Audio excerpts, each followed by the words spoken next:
In the vast landscape of American television, one name stands above all others in the realm of animated comedy.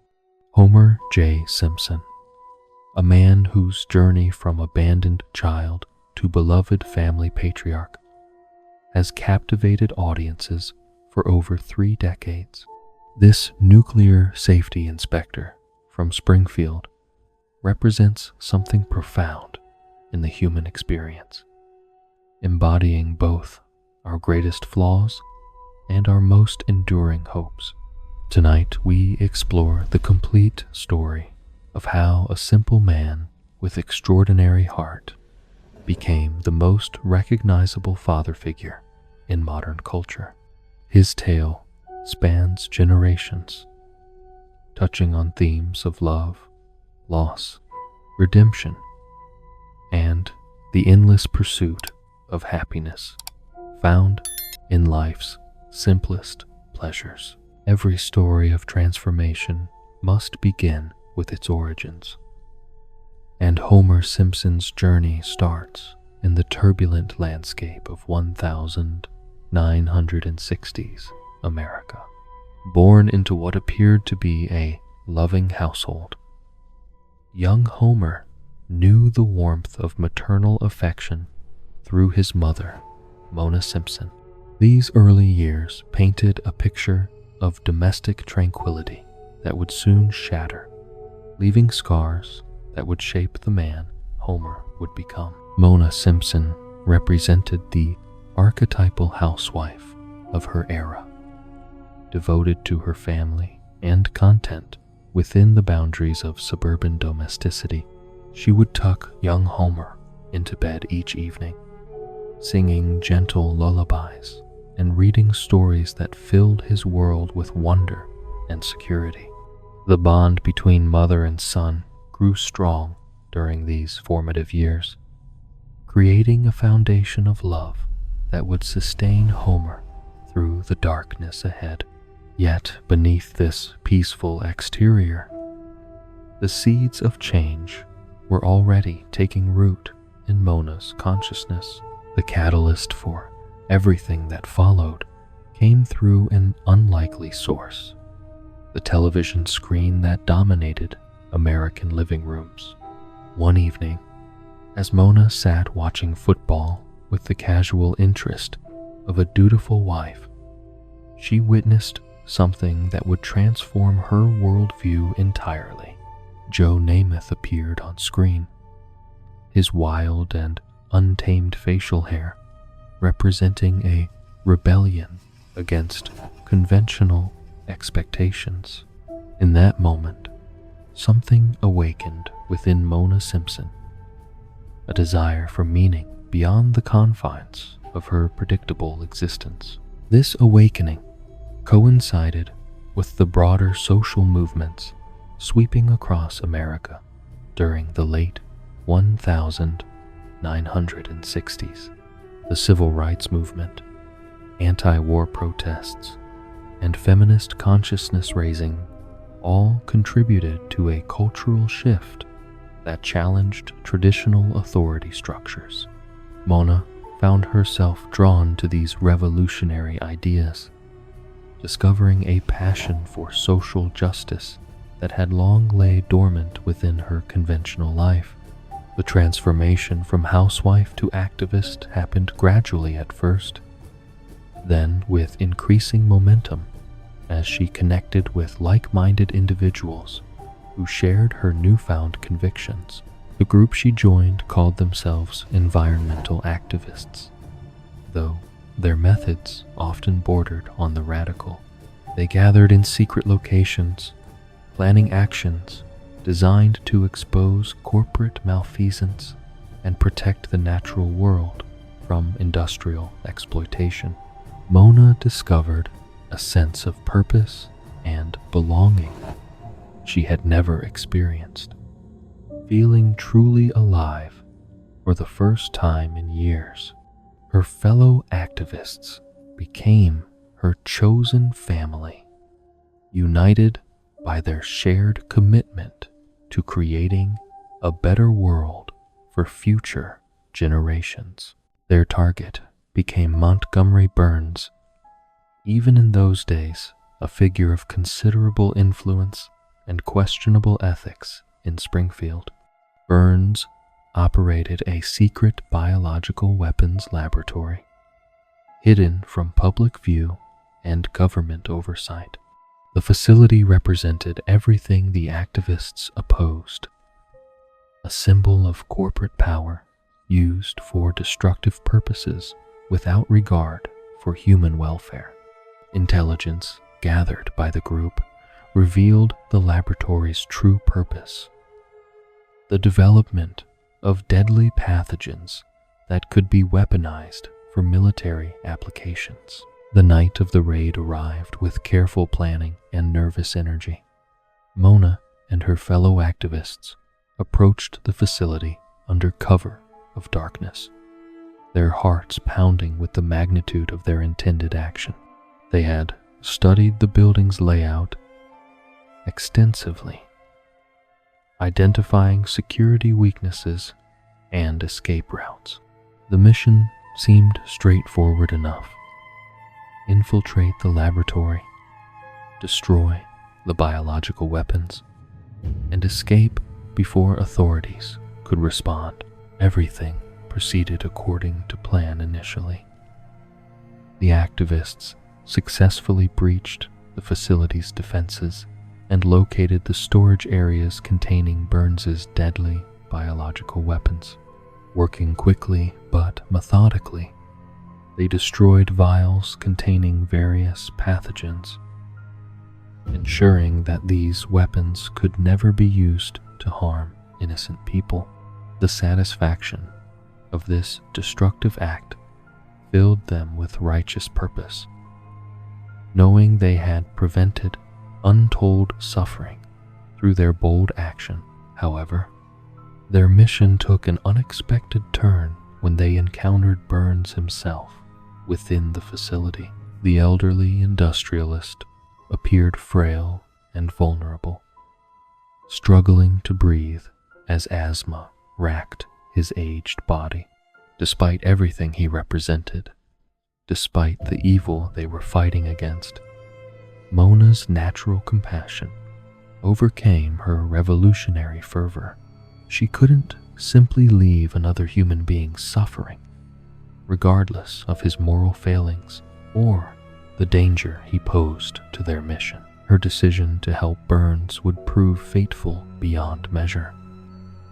As she assisted him to his feet, showing kindness in a moment when hatred might have been justified, Burns observed her face clearly. This act of mercy, born from Mona's inherent goodness, sealed her fate as a fugitive.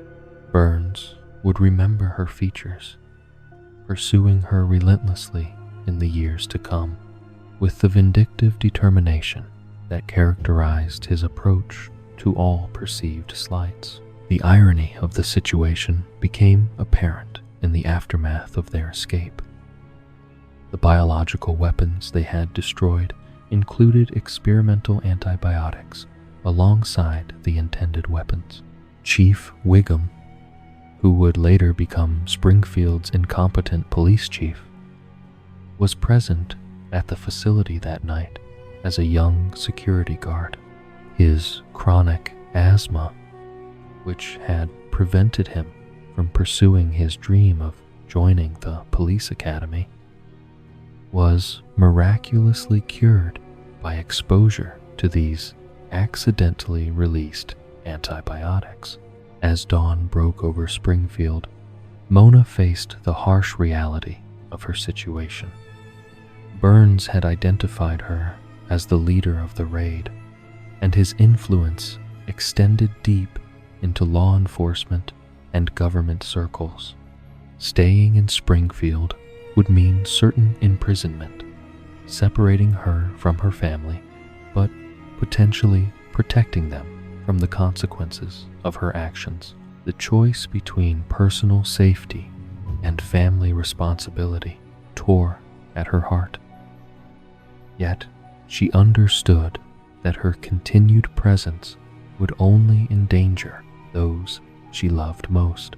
The moment of farewell arrived too soon and lasted far too long. Mona returned home to find baby Homer sleeping peacefully in his crib, unaware that his world was about to change forever. She held him close, memorizing every detail of his innocent face, knowing that these might be the last moments they would share for years to come. Her tears fell silently as she whispered promises she wasn't certain she could keep, vowing to return when it was safe, when the danger had passed. Leaving proved harder than any activist mission she had undertaken. Each step away from her home felt like betrayal, abandoning the very people she had fought to protect. Yet Mona understood that sometimes love requires sacrifice, that the greatest gift she could give her family was the safety that came from her absence.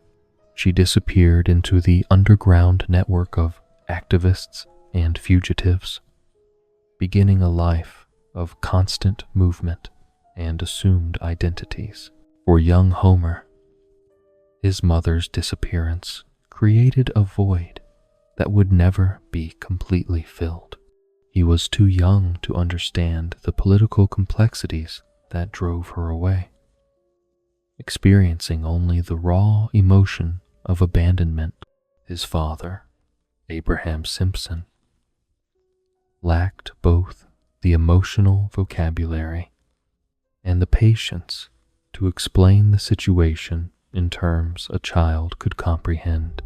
Homer was simply told that his mother was gone, leaving him to construct his own explanations for her absence. The psychological impact of this early trauma would echo throughout Homer's life in countless ways. His desperate need for approval, his fear of abandonment, and his sometimes overwhelming desire to be loved, all traced back to those formative moments when the most important person in his world simply vanished.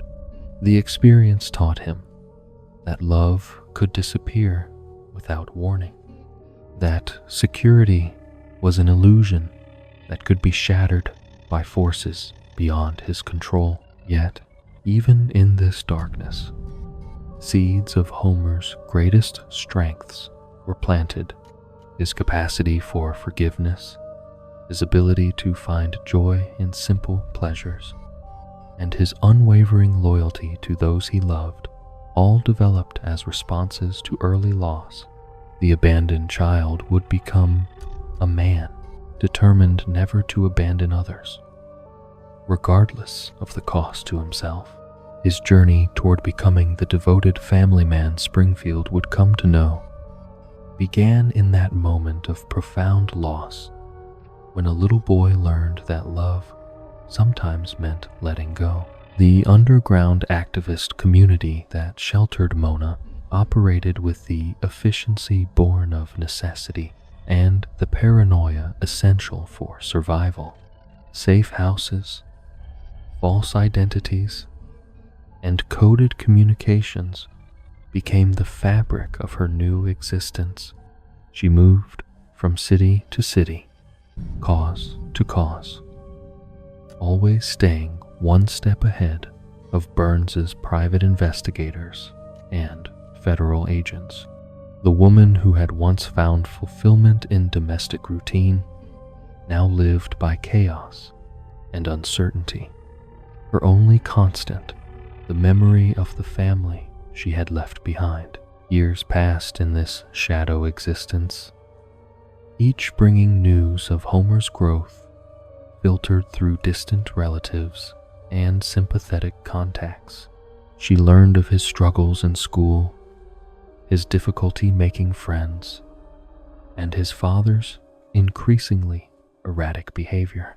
The knowledge that her son was suffering in her absence created a pain that no amount of activist success could alleviate. Every environmental victory, every corrupt corporation exposed, felt hollow compared to the fundamental failure of abandoning her child when he needed her most. The guilt consumed her during quiet moments between missions, when the adrenaline of activism faded and left only the ache of maternal longing. She wondered constantly whether her choice had been justified, whether the abstract concept of justice was worth the concrete reality of her son's pain. The revolutionary, who had once been so certain of her moral authority, now questioned everything, including the very foundations of the beliefs that had led her away from home. Meanwhile, in Springfield, young Homer adapted to his new reality with the resilience that children possess when faced with circumstances beyond their control. He learned to find comfort in food when emotional sustenance proved elusive, discovering that eating provided a temporary escape from the confusion and sadness that defined his daily existence. This coping mechanism would persist throughout his life, evolving from childhood comfort to adult dependency as he navigated increasingly complex emotional landscapes. The absence of maternal guidance left Homer vulnerable to the influences that surrounded him, not all of which proved beneficial to his development. His father's neglect and the lack of positive role models created an environment where Homer's natural sweetness struggled against the harder lessons of abandonment and disappointment. Yet, somehow, despite these challenges, his fundamental goodness survived the early trauma that might have destroyed a less resilient spirit. As Mona continued her life in the shadows, moving from one assumed identity to another, she carried with her the hope that someday circumstances would allow her return. The woman who had become Martha Stewart, Muddy Mae Suggins, and countless other personas never forgot that her true identity remained forever tied to the little boy she had left sleeping in his crib. The love that had motivated her departure would eventually bring her home, though the reunion would come at a cost that neither mother nor son could have anticipated in those early days of separation. In the aftermath of Mona's disappearance, young Homer Simpson found himself adrift in a household unprepared for the challenges of single parenthood. Abraham Simpson, known to most as Grandpa Abe, possessed neither the emotional tools nor the paternal instincts necessary to fill the void left by his wife's sudden departure. The man who had relied entirely on Mona's nurturing presence now faced the daunting prospect of raising a confused and traumatized child without any guidance or support system. Abe's approach to parenting reflected the harsh realities of his own upbringing and the emotional limitations of his generation. Men of his era were not expected to understand the complexities of child psychology or the delicate work of emotional nurturing. They provided shelter, food, and discipline when necessary, leaving the softer aspects of child rearing to their wives. With Mona gone, Abe found himself utterly lost in a world of bedtime stories, scraped knees, and the endless questions that flowed from his son's bewildered mind. The household routine that had once provided stability and comfort for young Homer disintegrated into chaos and neglect. Meals became haphazard affairs, often consisting of whatever could be opened from a can or heated in the oven, without much thought to nutrition or presentation. Abe's idea of a balanced diet involved ensuring that Homer ate something, anything, to keep him from complaining about hunger. The careful attention to proper nutrition that Mona had maintained vanished entirely, replaced by a survival mentality that prioritized convenience over health. Bedtime, once a cherished ritual of stories and gentle conversation, transformed into a perfunctory affair. Abe would simply tell Homer to go to sleep, offering no comfort for the nightmares that began plaguing the child, or explanation for the mother who no longer appeared to tuck him in. The security and routine that children desperately need for healthy development evaporated, leaving Homer to navigate his emotional landscape entirely alone. His young mind struggled to comprehend why his world had changed so dramatically. Yet, no adult seemed willing or able to provide answers. The neglect extended beyond the basic necessities of food and shelter into the realm of emotional and intellectual development.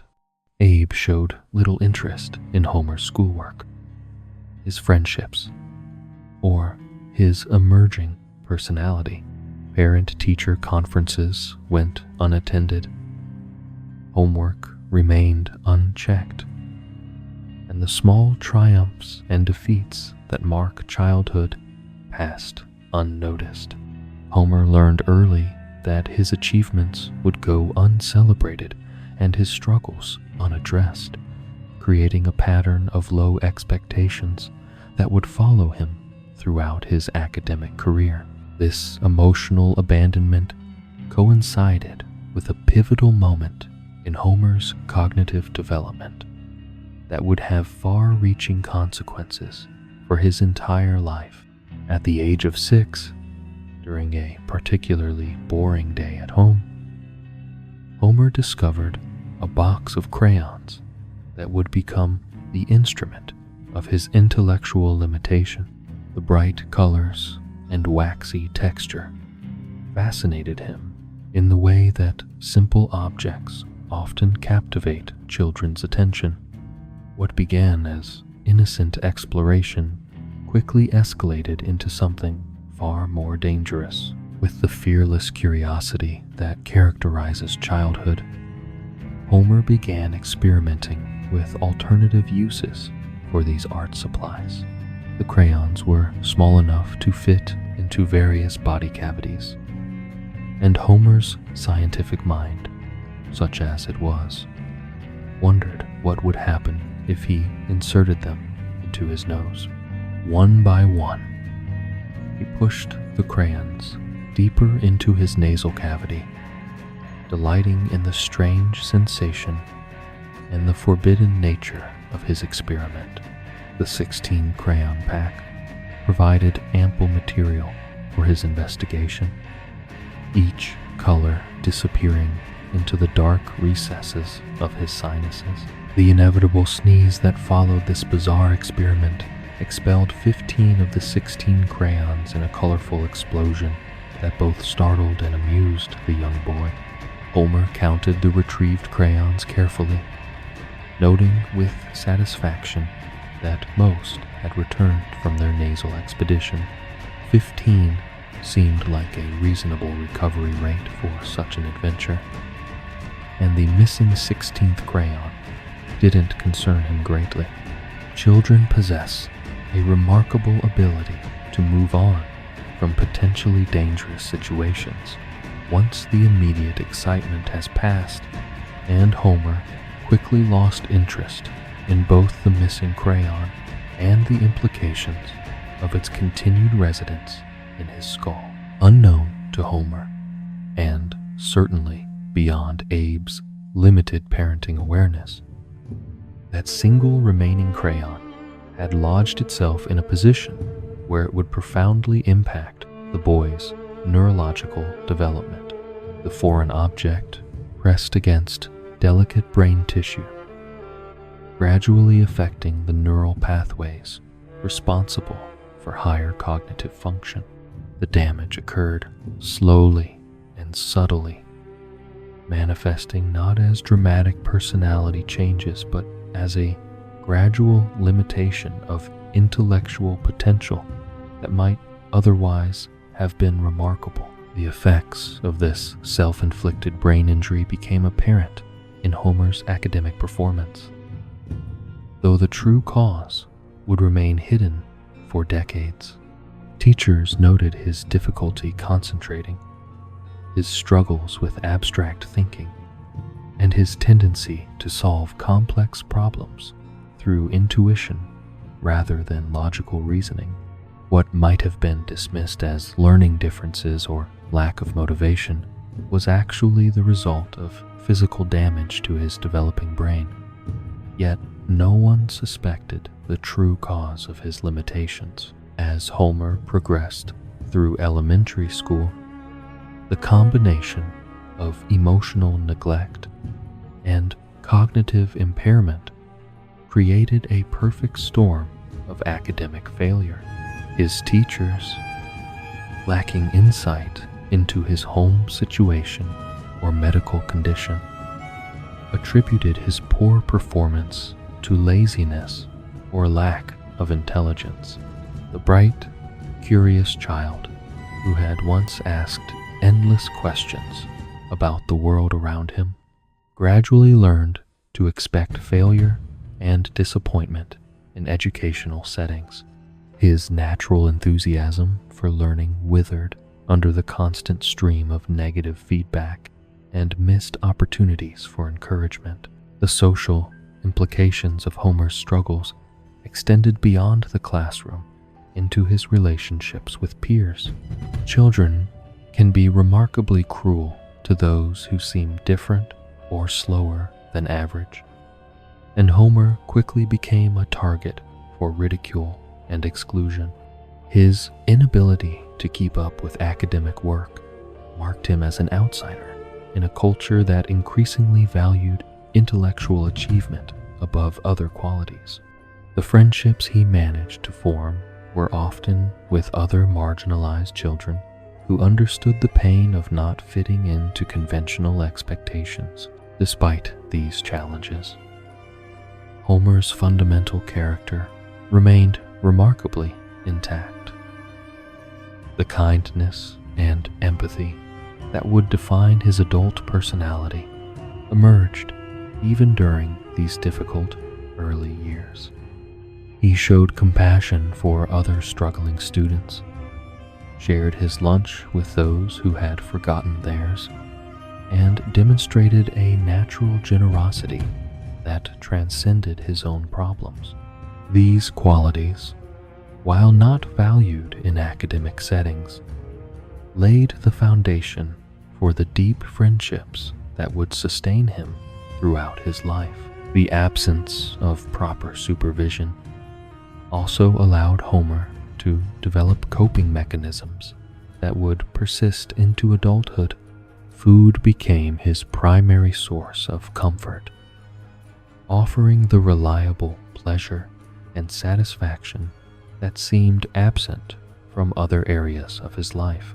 The simple act of eating provided immediate gratification and temporary escape from the confusion and disappointment that characterized his daily existence. This relationship with food, born from childhood neglect, would evolve into the legendary appetite that became one of his most recognizable characteristics. Television emerged as another refuge from the harsh realities of his home life. The glowing screen offered entertainment, education, and, most importantly, consistent presence in a world where human relationships felt unreliable. The characters in his favorite shows became more dependable than the adults in his real life, providing the comfort and routine that his actual family failed to deliver. This early dependence on television would shape his worldview and provide many of the cultural references that would define his adult humor and perspective. Abe's increasing frustration with single parenthood manifested in periodic outbursts of anger and resentment that further damaged Homer's emotional development. The old man would rage about the unfairness of his situation, the burden of raising a child alone, and the sacrifices he was forced to make.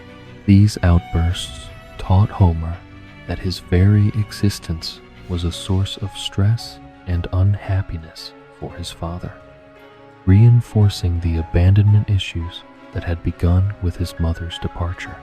The child learned to make himself small and unobtrusive, hoping to avoid triggering another explosion of paternal rage.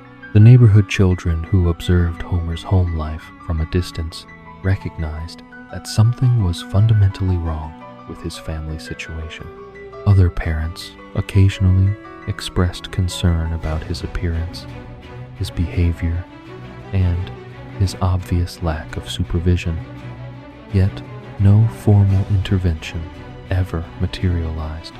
The social safety nets that might have identified and addressed his needs were either non-existent or ineffective in 1960s Springfield, leaving Homer to navigate his childhood trauma entirely without professional support or guidance. As Homer approached adolescence, the patterns established during these formative years had become deeply ingrained aspects of his personality. His low academic expectations, his reliance on food and entertainment for emotional comfort, and his desperate need for approval and affection all traced directly to this period of neglect and isolation. Yet somehow, his capacity for love and his fundamental optimism survived the darkness of his early years, testament to a resilience that would serve him well in the challenges ahead. The transition from elementary to middle school brought new challenges as Homer's limitations became more apparent in increasingly demanding academic environments. Teachers expected greater independence and self-motivation from their students, qualities that Homer had never been taught to develop. His struggles intensified as the gap between his capabilities and expectations widened. Yet, still no adult in his life recognized the combination of factors that had created his difficulties. The friendship with Barney Gumble that began during these troubled years would prove to be one of the few constants in Homer's chaotic childhood. Barney, dealing with his own family problems and academic struggles, found in Homer a kindred spirit who understood the pain of not measuring up to societal expectations.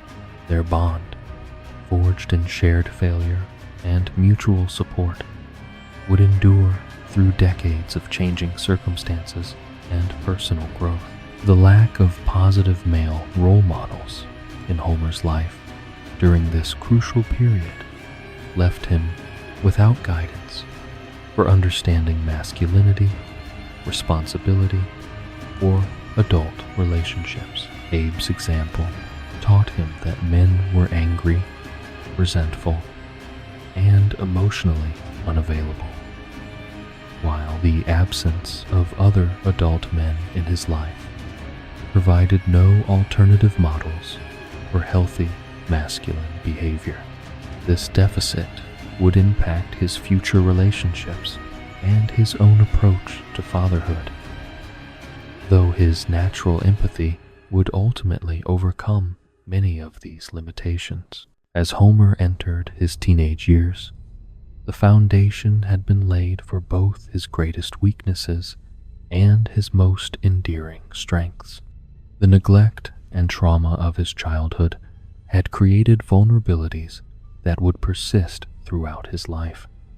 Yet they had also fostered the compassion, resilience, and appreciation for simple pleasures that would make him beloved by family and friends.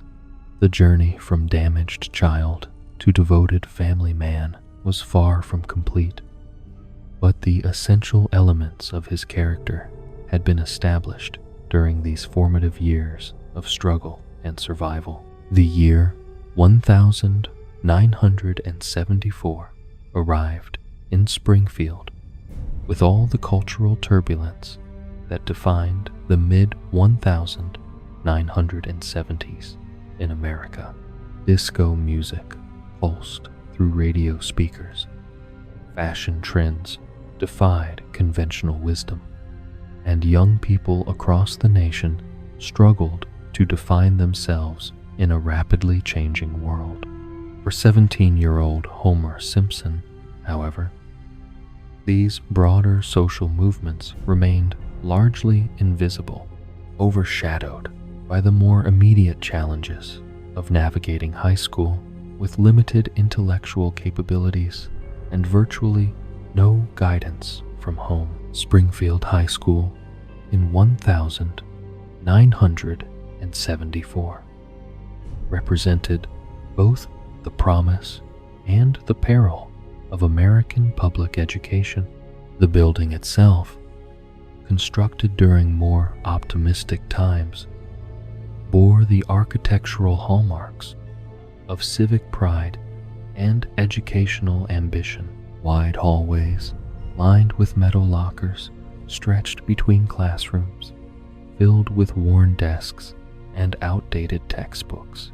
The faculty, a mixture of dedicated educators and burnt-out veterans, struggled to maintain order and impart knowledge to increasingly restless student populations.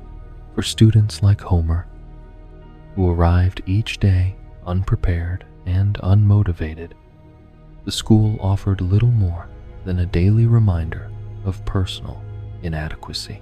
Homer's academic performance during his senior year reflected the accumulated damage of years of neglect and neurological impairment. His grades clustered around the bottom of every class, not from lack of effort, but from genuine inability to process and retain information at the pace expected by his teachers. Mathematics proved particularly challenging, as abstract concepts and logical reasoning remained largely beyond his capabilities.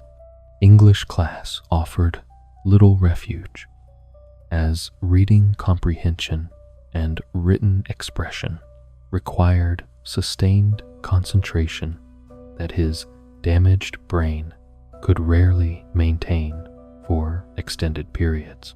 The social hierarchy of Springfield High School placed Homer near the bottom of the teenage pecking order. His shabby clothing, poor hygiene, and obvious academic struggles marked him as an easy target for ridicule and exclusion.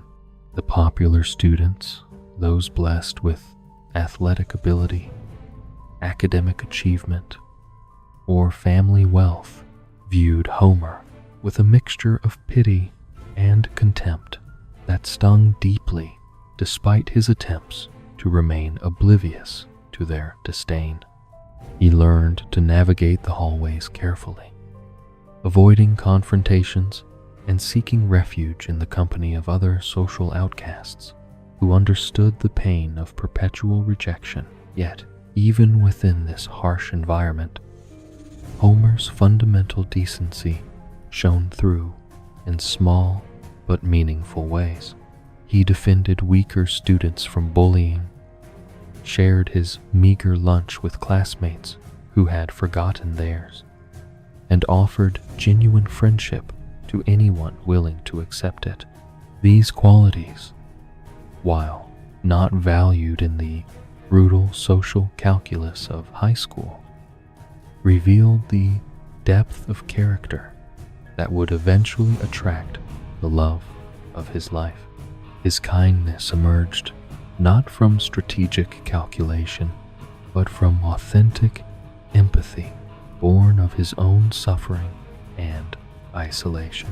The friendship with Barney Gumble provided Homer's primary source of companionship during these difficult years.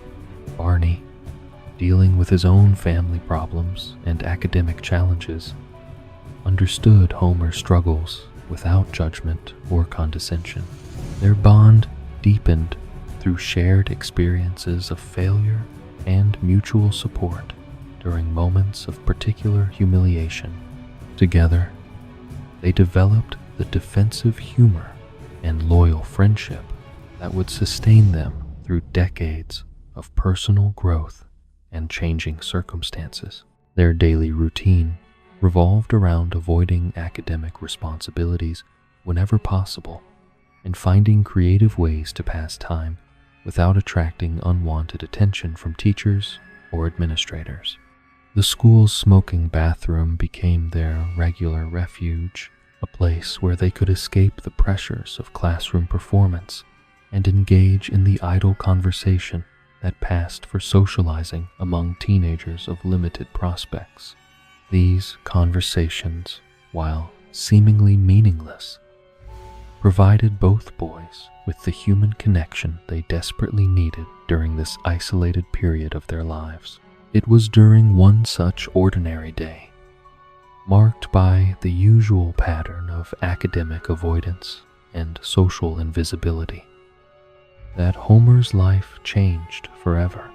He had been walking through the hallway with Barney, engaged in their typical discussion of comic books and television shows, when something extraordinary caught his attention.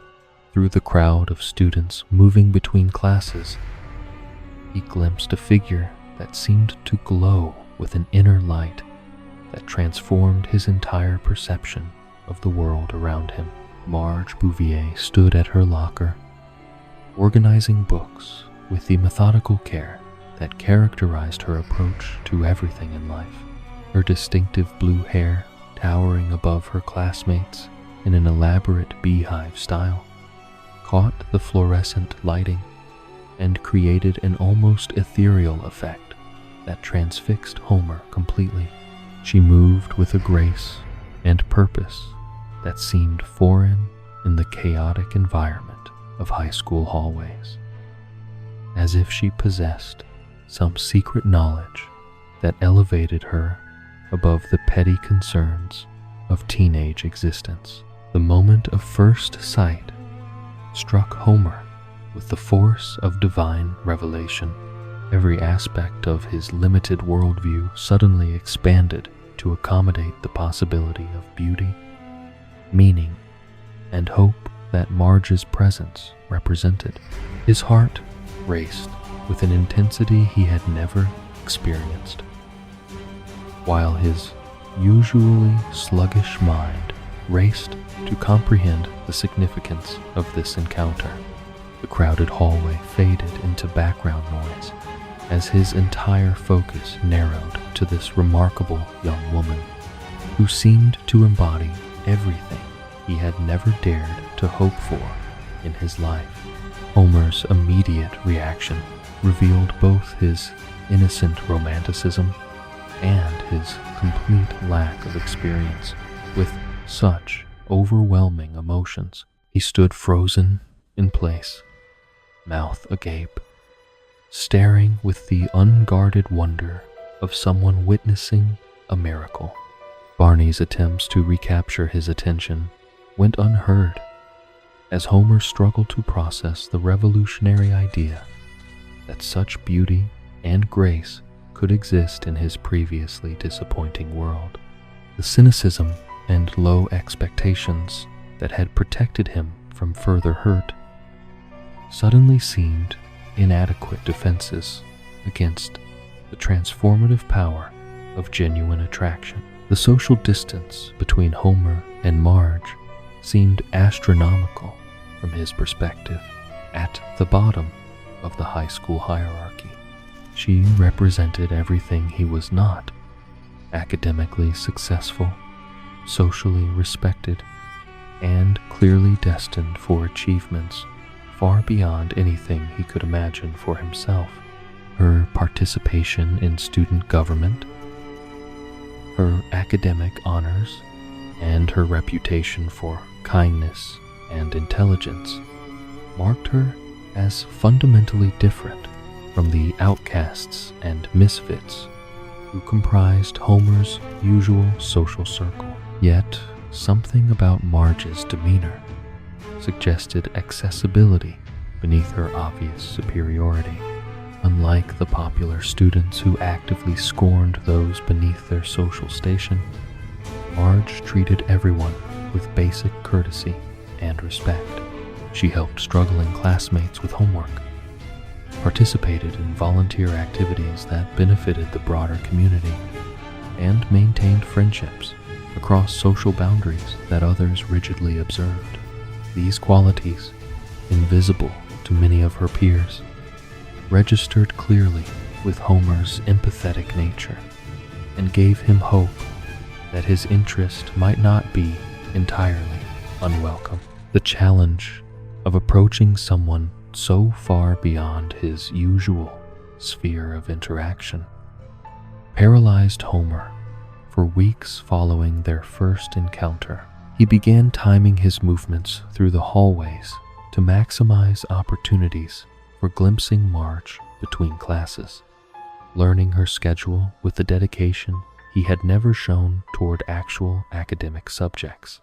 These brief sightings became the highlights of his otherwise dreary school days, providing motivation to attend classes he might otherwise have skipped and purpose to an existence that had previously felt meaningless. His growing obsession with Marge did not escape Barney's notice, though his friends' attempts to encourage more direct action fell on deaf ears.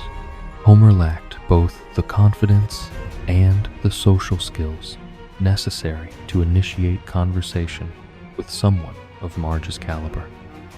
Convinced that any attempt at interaction would only result in humiliation and rejection, the fear of destroying even the distant connection they currently shared through his mere presence in her vicinity kept him paralyzed in admiration from afar. The academic setting that had once seemed like torture began to take on new significance as Homer realized that school provided his only reliable opportunity to be near Marge.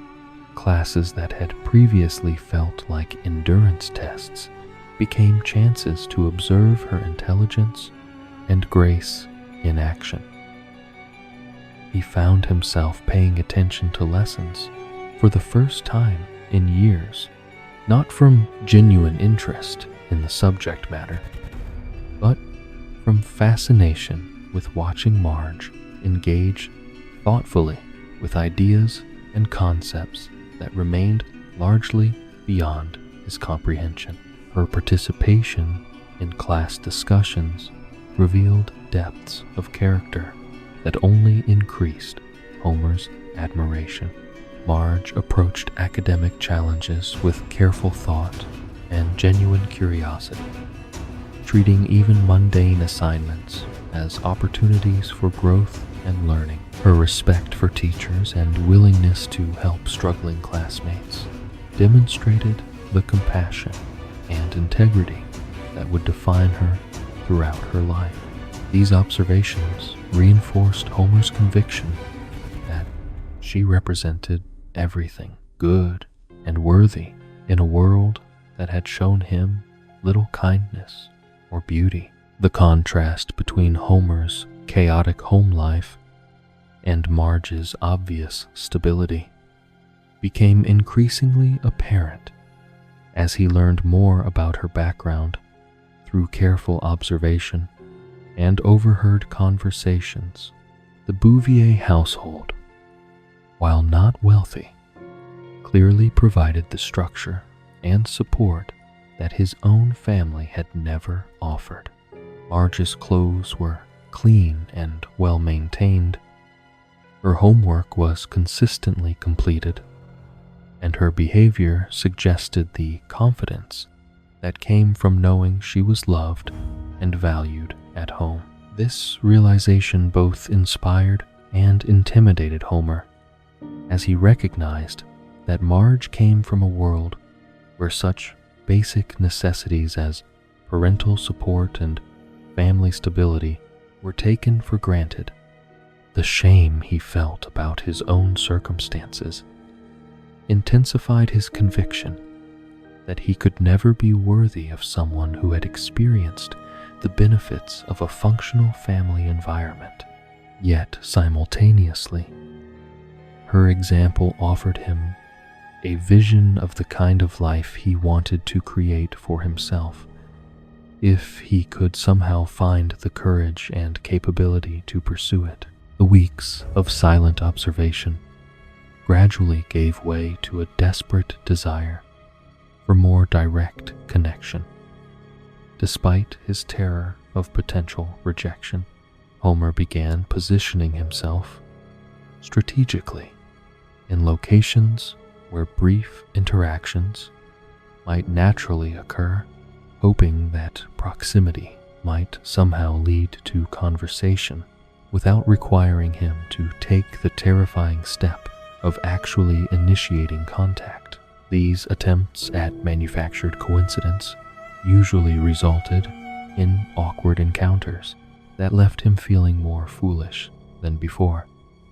Yet he persisted in the hope that persistence might somehow overcome his obvious limitations. The turning point came when Homer overheard a conversation about Marge's involvement in after-school activities that offered potential opportunities for interaction outside the rigid social structure of regular classes. The debate team, student government, and various volunteer organizations provided settings where academic ability mattered less than enthusiasm and participation. Homer began to formulate plans for joining one of these activities, despite having no genuine interest in their purposes beyond creating opportunities to spend time near Marge. His complete lack of qualifications for any intellectually demanding activity presented obvious obstacles to this strategy. Yet Homer's determination overcame his usual passivity in the face of challenges. The debate team seemed particularly appealing, as he imagined that his natural tendency toward emotional responses might somehow translate into persuasive arguments. His understanding of formal debate structure and logical reasoning remained minimal, but his desperation for connection with Marge motivated him to ignore these practical considerations. The decision to pursue direct interaction with Marge represented a fundamental shift in Homer's approach to life, from passive acceptance of circumstances to active pursuit of his desires. This transformation, while motivated by romantic attraction rather than personal growth, marked the beginning of his evolution from damaged child to someone capable of fighting for what he wanted. The courage required to risk rejection in pursuit of love would prove to be one of his most admirable characteristics, even when his methods fell short of conventional standards. As Homer prepared to take the terrifying step of actually speaking to Marge, he carried with him all the insecurities and limitations that had defined his life thus far.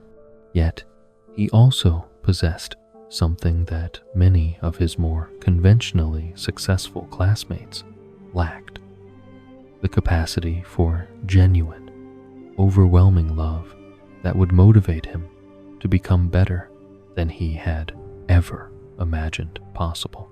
The meeting of Homer Simpson and Marge Bouvier would prove to be the pivotal moment that transformed two individual stories into the shared journey that would define both their lives for decades to come. The decade of the 1980s dawned in Springfield with the promise of prosperity and progress that characterized Ronald Reagan's America.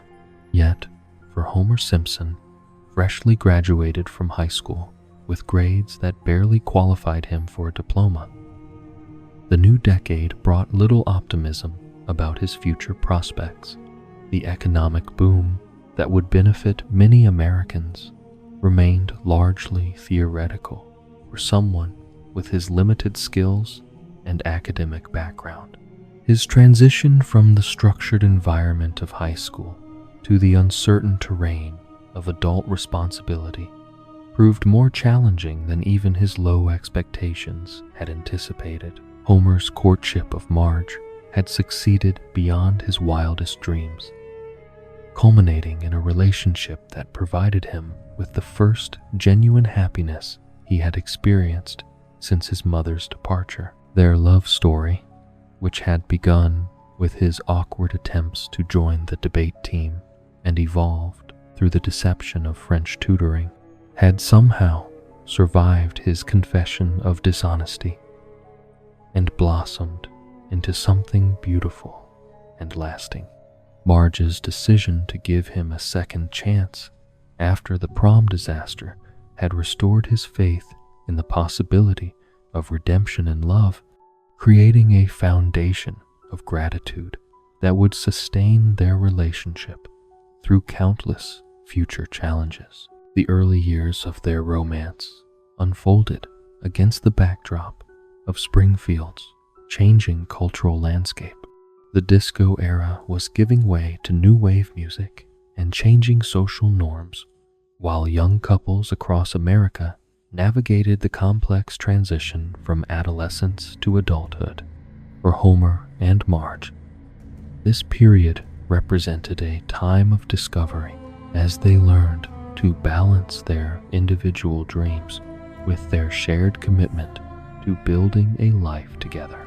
Their relationship deepened through countless small moments of tenderness and understanding that created an unbreakable bond between two very different people. Homer's employment situation during this period reflected the broader economic uncertainty that affected many young Americans without college degrees or specialized skills. He drifted between various entry-level positions, each offering minimal pay and little opportunity for advancement. His work history became a catalog of failed attempts to find meaningful employment that could support the family he dreamed of creating with Marge. Factory jobs, retail positions, and temporary work provided sporadic income, but never the stability or satisfaction that would allow him to feel truly successful as a provider. The pattern of his employment struggles revealed both his limitations and his admirable determination to keep trying despite repeated failures. Employers quickly recognized his intellectual limitations and lack of formal training, often terminating his employment after brief trial periods. Yet, Homer's natural cheerfulness and willingness to attempt any task, regardless of his qualifications, occasionally endeared him to supervisors who appreciated his enthusiasm even when they couldn't overlook his incompetence. These brief moments of workplace acceptance provided glimpses of the potential that lay beneath his obvious shortcomings. Marge's unwavering support during this difficult period demonstrated the depth of her commitment to their relationship and her remarkable ability to see potential where others saw only failure. She worked various jobs to supplement their meager income while encouraging Homer's continued efforts to find stable employment. Her faith in his essential goodness never wavered, even when his professional setbacks threatened to overwhelm their limited resources. This period tested their relationship in ways that would have destroyed less committed couples, yet somehow strengthened their bond through shared struggle and mutual support. The romantic side of their relationship flourished despite their financial hardships, as they discovered that love could indeed conquer many of the obstacles that seemed insurmountable to others. Their dates consisted of simple pleasures that cost little money but provided enormous joy. Long walks through Springfield's parks, shared meals of inexpensive food, and quiet evenings spent planning their future together. These humble experiences created memories that would prove more valuable than any luxury they might have afforded with greater resources. The defining moment of this period arrived with an evening of romance that would change their lives forever. Springfield's miniature golf course, with its whimsical obstacles and affordable entertainment, had become one of their regular date destinations. The elaborate castle structure that dominated the course's final hole provided a secluded setting where young couples could steal moments of intimacy away from the watchful eyes of family and community. For Homer and Marge, this location would become the site of both profound joy and unexpected consequence. Their physical relationship had evolved gradually and naturally, built on a foundation of emotional trust and genuine affection that made their intimacy feel like the natural expression of their deep connection. The passion they shared reflected not just physical attraction, but the overwhelming love that had sustained them through months of uncertainty and hardship. In the privacy of that miniature golf castle, surrounded by the innocent artifice of childhood entertainment, they created the life that would become their first child.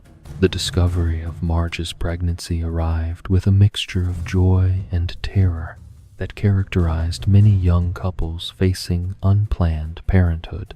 While their love for each other was absolute and their commitment unwavering, the practical realities of supporting a child on Homer's sporadic income seemed overwhelming. The romantic dreams they had shared about their future suddenly required concrete plans and immediate action, transforming their leisurely courtship into an urgent race toward responsible adulthood. Homer's response to the news of impending fatherhood revealed both his limitations and his fundamental decency. His initial panic gave way quickly to determination, as he recognized that this child represented not just responsibility, but the opportunity to create the loving family he had never experienced in his own childhood.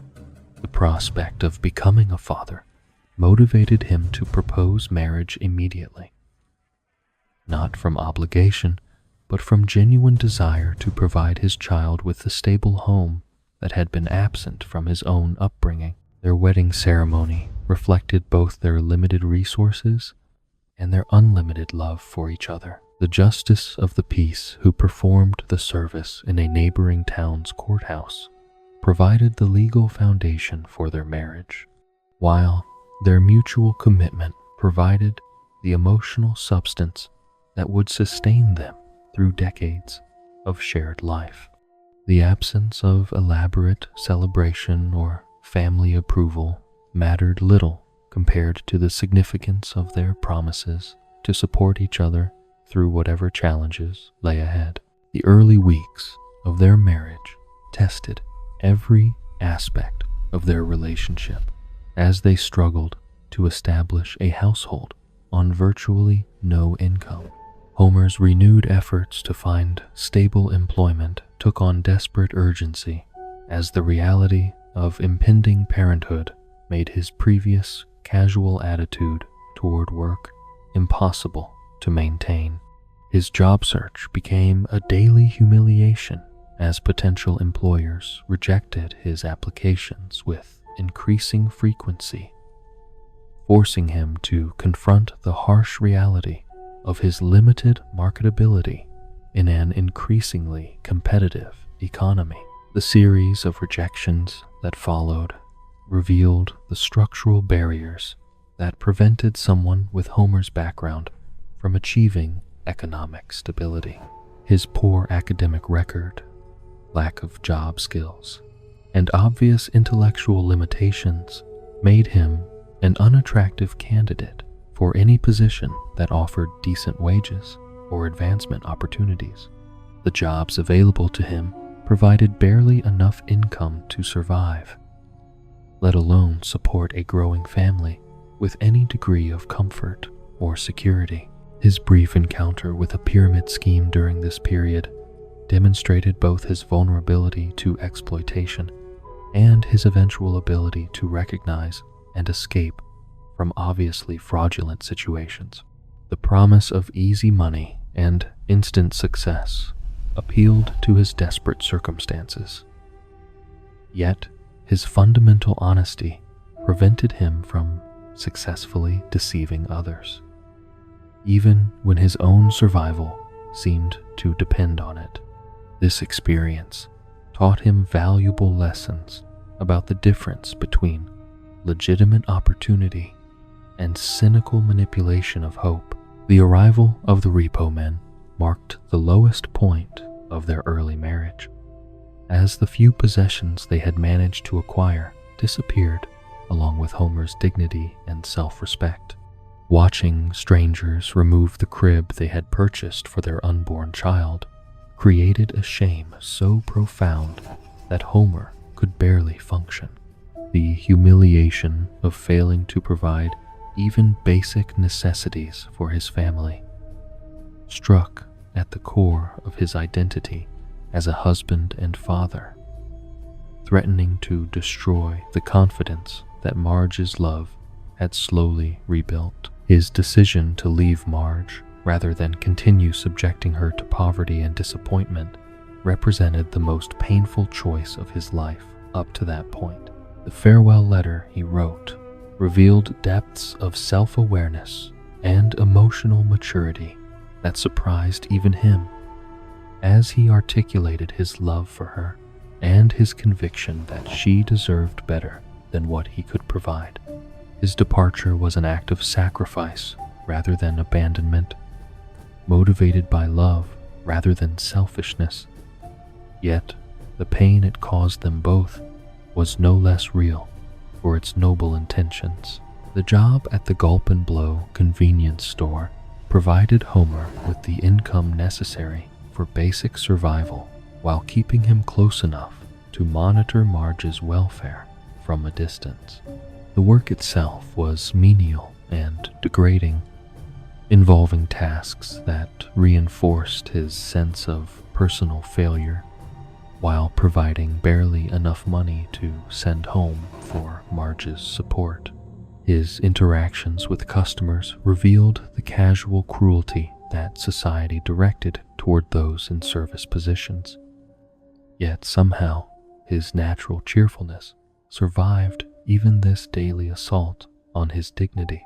The reunion, orchestrated by Marge's sisters, despite their obvious disapproval of Homer, proved that love could overcome even the most reasonable objections to their relationship. Marge's determination to rebuild their marriage, regardless of their financial circumstances, demonstrated her commitment to their shared future and her faith in Homer's potential for growth. Her willingness to accept uncertainty and hardship in exchange for his presence revealed the depth of her love and the strength of her character. The climactic job interview at Springfield Nuclear Power Plant represented the culmination of Homer's journey from directionless young man to committed family provider. His approach to this final opportunity differed markedly from his previous half-hearted efforts at employment. The desperation born of impending fatherhood had transformed his attitude toward work from casual indifference to urgent necessity. while his experiences with failure had taught him the value of persistence and humility. His interview performance, while unconventional by normal standards, somehow convinced Mr. Burns that Homer possessed the qualities necessary for employment at the nuclear facility. His willingness to accept abuse, his lack of personal pride, and his desperate need for work created a perfect match with Burns's requirements for compliant employees. The job offer that resulted from this encounter would provide the financial foundation for the Simpson family, while establishing the workplace relationships that would define Homer's adult life. The birth of Bart Simpson marked the beginning of Homer's transformation from husband to father, as he held his son for the first time and felt the overwhelming responsibility and love that would motivate his growth throughout the coming decades. The baby's immediate display of mischievous behavior, strangling his father with the umbilical cord, established the dynamic that would characterize their relationship, while demonstrating that even newborns could challenge Homer's patience and understanding. The completion of this transition from young adulthood to family responsibility represented a fundamental shift in Homer's identity and priorities. The man who had once drifted aimlessly through life now had concrete reasons for effort and achievement, even if his methods remained unconventional and his success limited. The love he felt for Marge and Bart provided the motivation for personal growth that external pressure had never been able to generate, setting the stage for the family adventures that would define the rest of their story together. The year 1983 found the Simpson family settling into a rhythm of domestic life that would have seemed impossible during their chaotic early marriage. Homer's steady employment at Springfield nuclear power plant had provided the financial stability necessary for basic security, while his growing experience as a father had begun to reveal unexpected depths of patience and affection. The small apartment that had once seemed adequate for two people now felt cramped with the addition of young Bart, whose boundless energy and mischievous nature required constant supervision and creative solutions to the challenges of urban child rearing. Homer's relationship with his son during this period reflected both his natural affection for children and his complete lack of preparation for the realities of parenthood. Bart's precocious intelligence and innate rebelliousness presented daily tests of Homer's problem-solving abilities, often resulting in creative solutions that worked despite their unconventional nature. The father-son dynamic that emerged during these early years established patterns of interaction that would persist throughout their lives, with Homer's attempts at authority frequently undermined by his son's superior cunning and his own inconsistent follow-through. The discovery that Marge was pregnant again with their second child brought a mixture of joy and practical concern that had become familiar to the young couple, while their love for each other and their growing family remained unquestioned. The reality of providing for additional children on Homer's limited income presented challenges that required careful planning and sacrifice.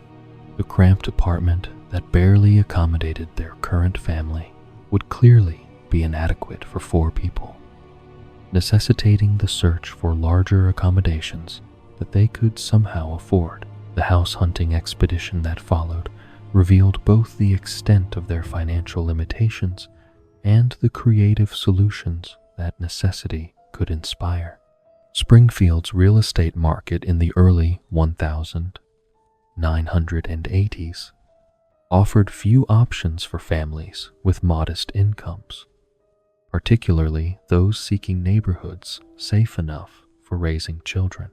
The houses within their price range often came with significant drawbacks, from structural problems to questionable locations that would have compromised their family's safety and well-being. The tour of available properties became an education in the harsh realities of American housing economics for working-class families. Houses that appeared promising from their advertisements revealed serious deficiencies upon closer inspection, from faulty plumbing to unsafe electrical systems that would have required expensive repairs beyond their financial capacity. The real estate agents who showed them these properties displayed varying degrees of sympathy for their situation, though most seemed resigned to the limited options available to buyers in their economic circumstances. The breakthrough came when they discovered the house at 742 Evergreen Terrace, a modest two-story structure in a quiet residential neighborhood that seemed to offer everything they had hoped to find. The house featured adequate space for their growing family, a safe location with good schools nearby, and the kind of neighborhood environment where children could play outside without constant supervision. The asking price, however, remained well beyond their financial reach, creating the familiar frustration of seeing what they wanted, but being unable to afford it.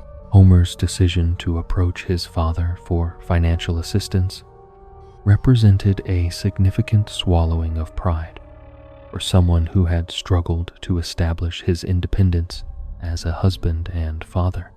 Abraham Simpson's relationship with his son had never been characterized by emotional support or encouragement, making this request particularly difficult for Homer to navigate. The conversation required him to acknowledge his limitations while demonstrating his commitment to providing better opportunities for his own children than he had received during his own childhood. The surprise of Grandpa Abe's immediate and generous response revealed hidden depths of paternal love that had never been clearly expressed through words or actions. The old man's decision to sell his own home and provide a substantial down payment for Homer's house represented the most significant act of sacrifice and support he had ever offered his son. This gesture created a debt of gratitude that would influence their relationship for years to come, while simultaneously establishing the multi-generational household arrangement that would define their family structure. The move to Evergreen Terrace marked a turning point in the Simpson family's journey toward middle-class stability and respectability. The house itself, while modest by suburban standards, provided the space and security that allowed each family member to develop their individual identity while maintaining their close family bonds. The neighborhood offered the kind of community environment where children could develop friendships and explore their independence within reasonable boundaries of safety and supervision. Homer's integration into the Evergreen Terrace community happened gradually and naturally, as his friendly disposition and genuine good nature endeared him to neighbors despite his obvious eccentricities.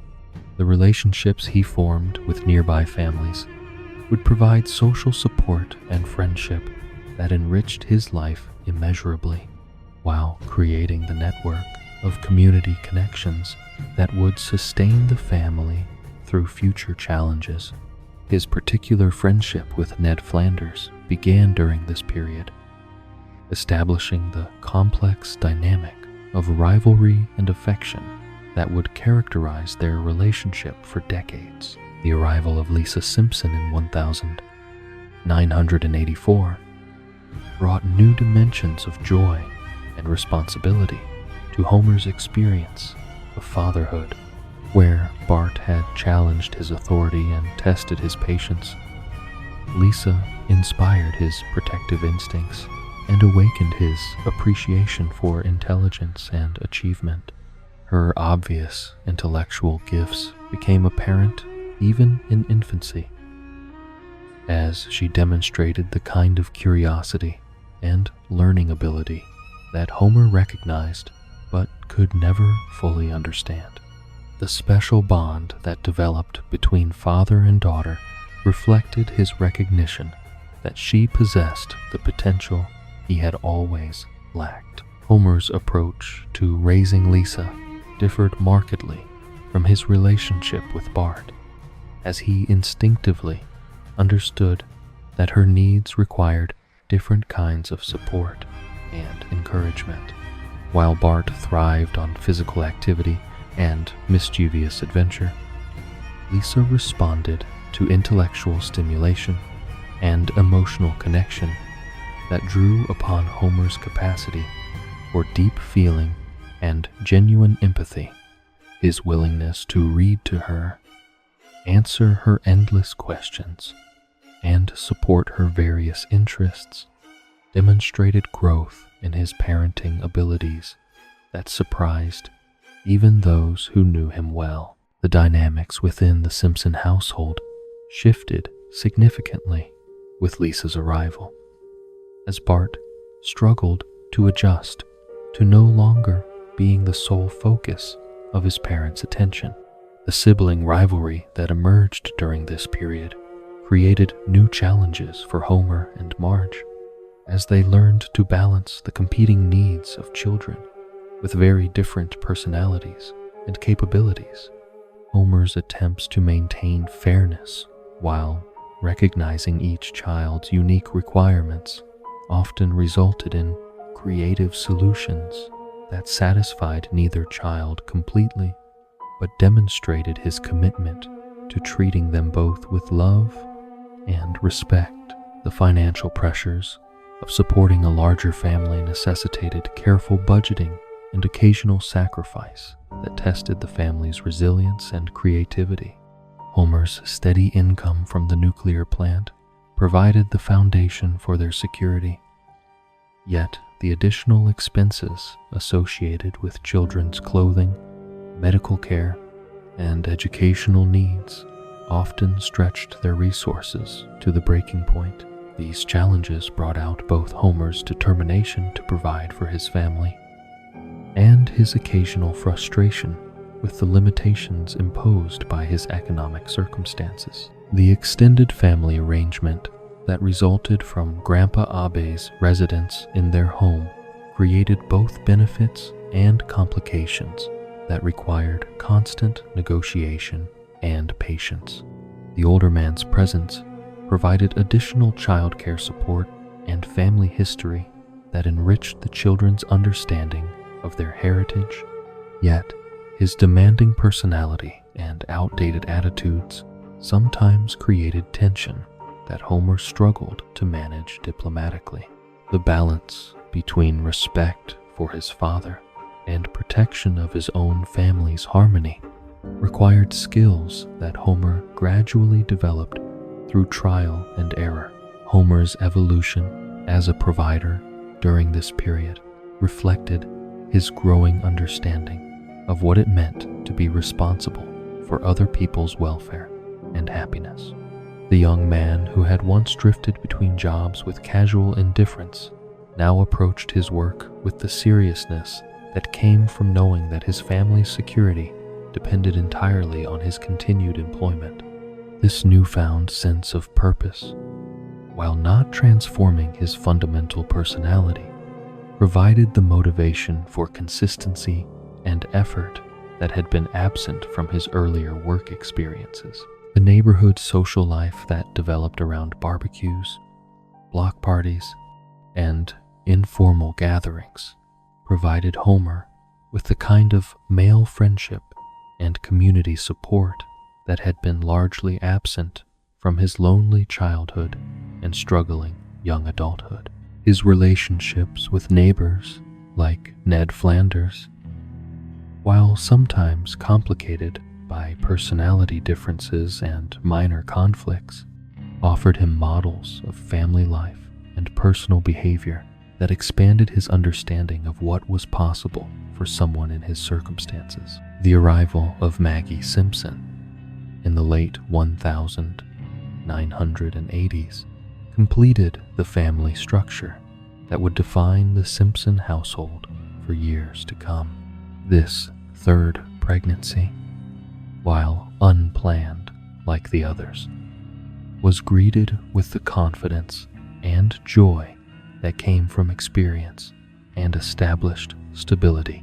Homer's reaction to impending fatherhood for the third time reflected his growth from the panicked young man who had struggled with Bart's conception to a seasoned parent who understood both the challenges and rewards that awaited him. The circumstances surrounding Maggie's conception revealed both Homer's growing confidence in his ability to provide for his family and his continuing tendency toward impulsive decision-making that could complicate their carefully maintained stability.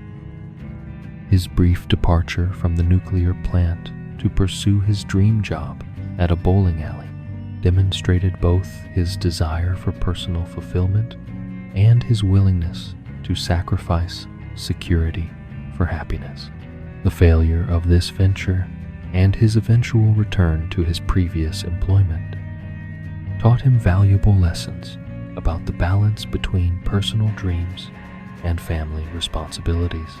The financial reality of supporting 3 children on his nuclear plant salary required Homer to abandon any remaining fantasies about easy success or alternative careers that might prove more personally satisfying.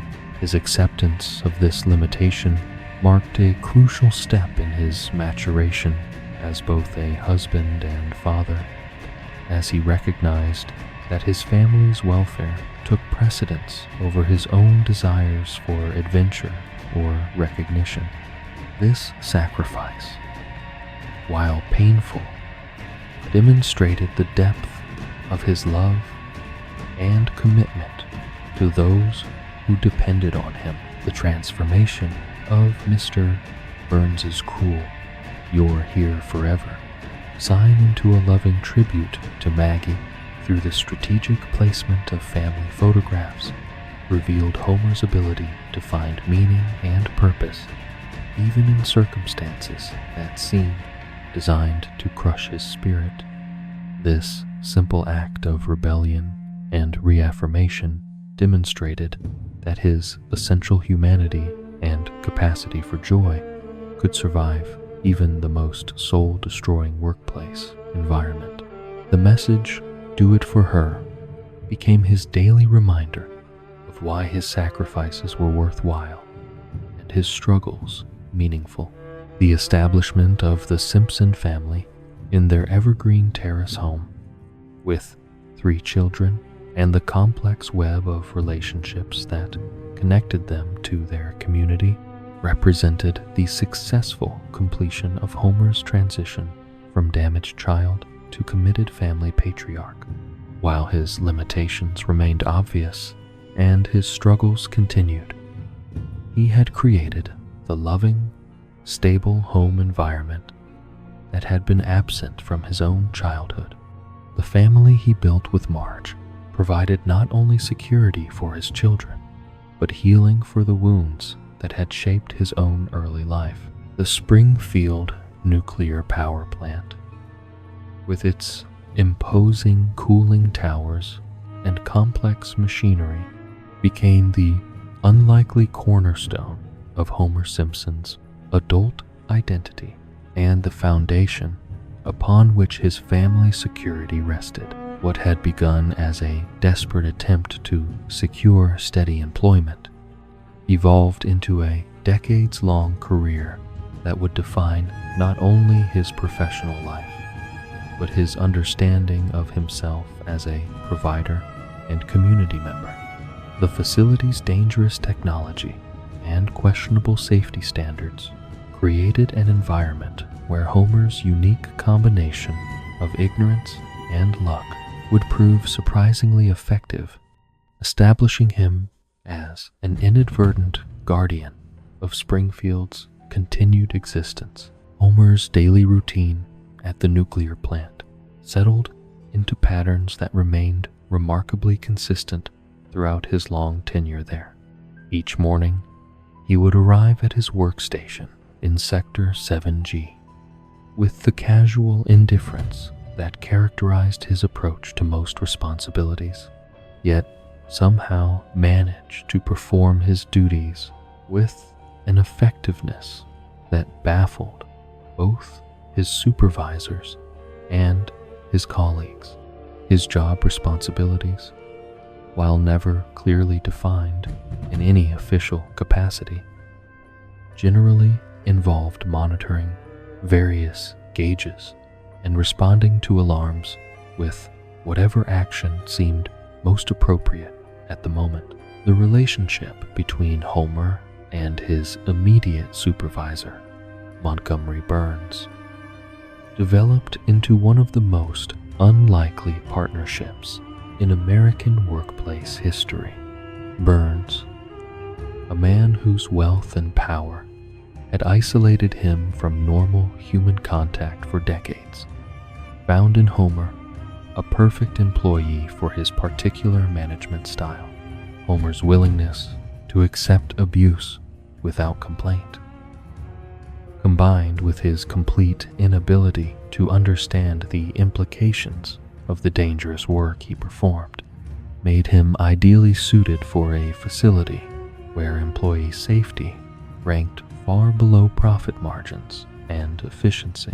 The daily interactions between Homer and Burns revealed the complex dynamics of power and dependency that characterized their working relationship. Burns viewed Homer as little more than a particularly docile piece of equipment, valuable primarily for his compliance and expendability.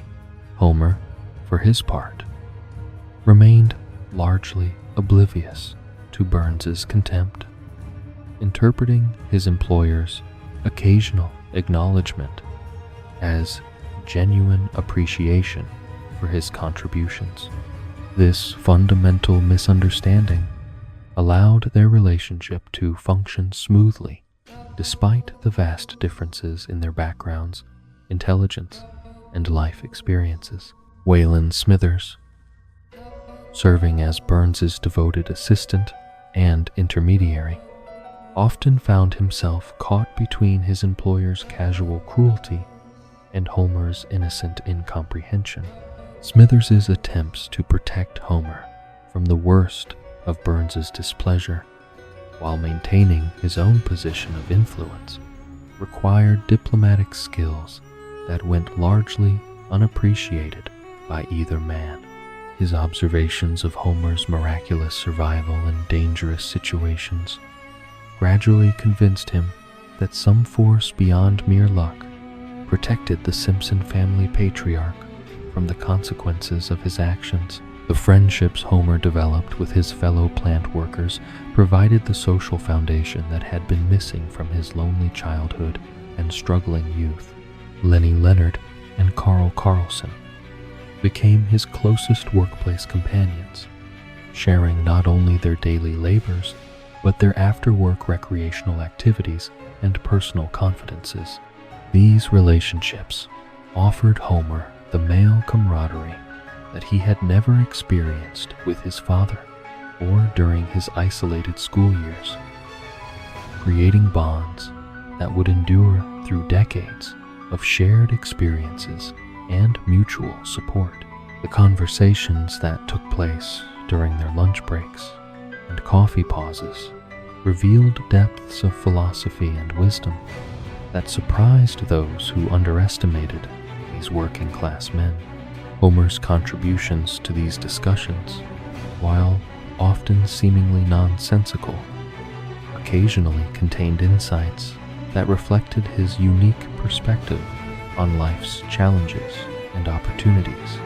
His ability to find humor and meaning in their mundane work environment helped his colleagues maintain their sanity and dignity despite the daily exposure to industrial hazards and management indifference. The safety record of Springfield nuclear power plant during Homer's tenure defied all logical explanation and statistical probability. Despite his complete ignorance of nuclear physics and his casual attitude towards safety protocols, no major accidents occurred during his shifts, and the facility maintained its operating license despite numerous inspections and investigations.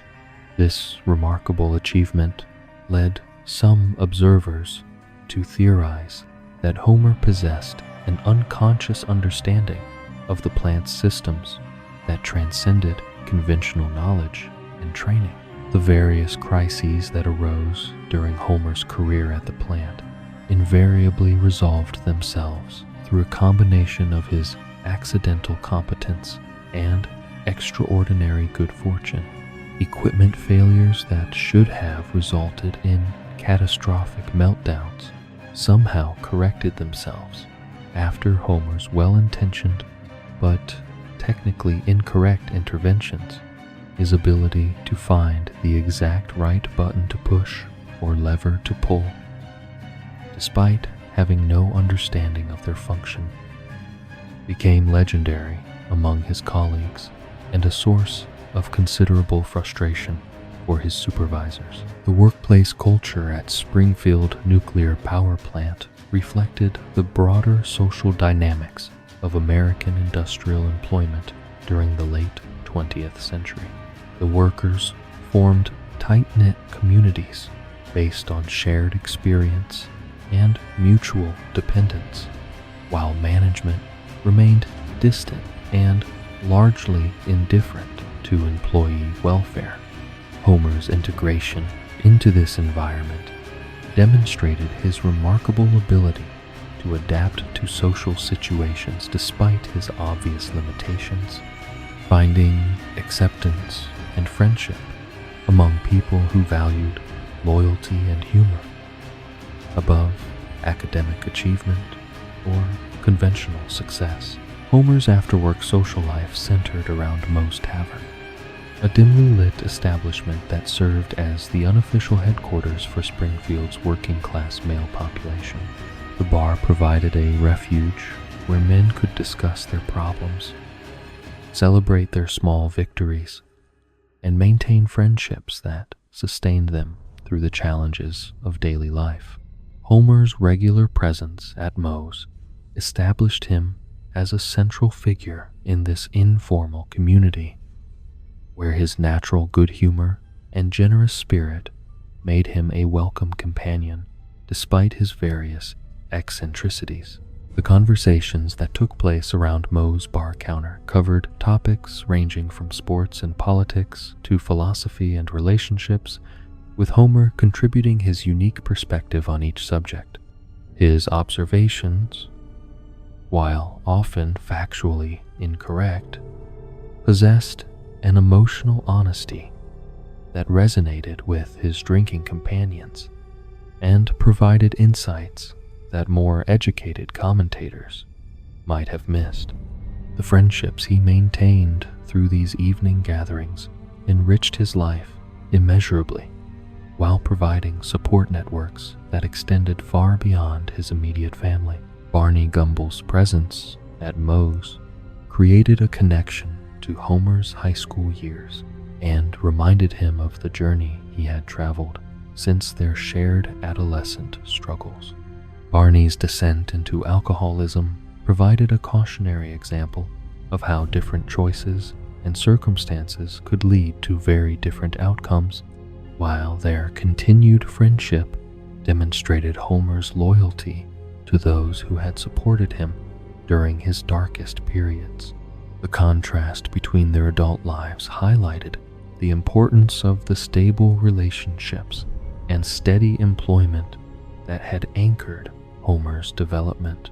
The relationship between Homer and his neighbor Ned Flanders began during this period as a complex mixture of friendship, rivalry, and mutual incomprehension that would define their interactions for decades to come. Ned's obvious success in both professional and family life created feelings of inadequacy in Homer that he struggled to acknowledge or address directly.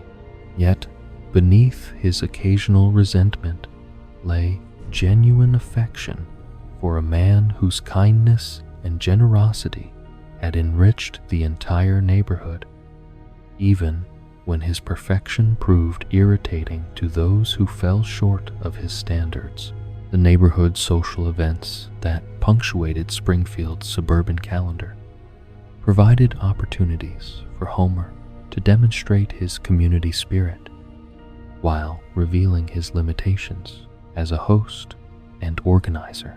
Block parties, barbecues, and holiday celebrations showcased both his genuine desire to contribute to collective happiness and his tendency to create chaos through well-intentioned but poorly executed plans.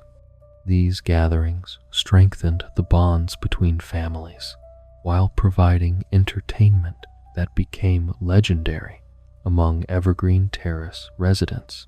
Homer's participation in various community organizations and recreational activities reflected his growing confidence as a respected member of Springfield society. His involvement in bowling leagues, softball teams, and volunteer organizations demonstrated his willingness to contribute his time and energy to causes beyond his immediate family's welfare. While his contributions were often more enthusiastic than effective, his presence provided moral support and comic relief that his fellow participants learned to value and appreciate. The bowling team that Homer joined with his plant co-workers became a source of particular pride and friendship that extended their workplace relationships into recreational activities. The weekly games provided structured social interaction that allowed these men to compete and bond while developing skills that brought them satisfaction and recognition within their limited sphere. Homer's bowling average, while never impressive by professional standards, represented genuine achievement for someone whose athletic abilities had never been encouraged or developed during his youth. The softball games that pitted plant workers against other local teams created opportunities for Homer to experience the team loyalty and competitive spirit that had been absent from his isolated school years. His position in the outfield, while strategically questionable, allowed him to participate in the collective effort while minimizing the damage his limitations might cause to the team's chances of victory. The friendships forged through these athletic endeavors provided male bonding experiences that enriched his social life immeasurably. The various workplace safety initiatives and training programs that the nuclear plant periodically implemented tested Homer's ability to absorb and retain information while revealing the fundamental disconnect between official policies and actual practice.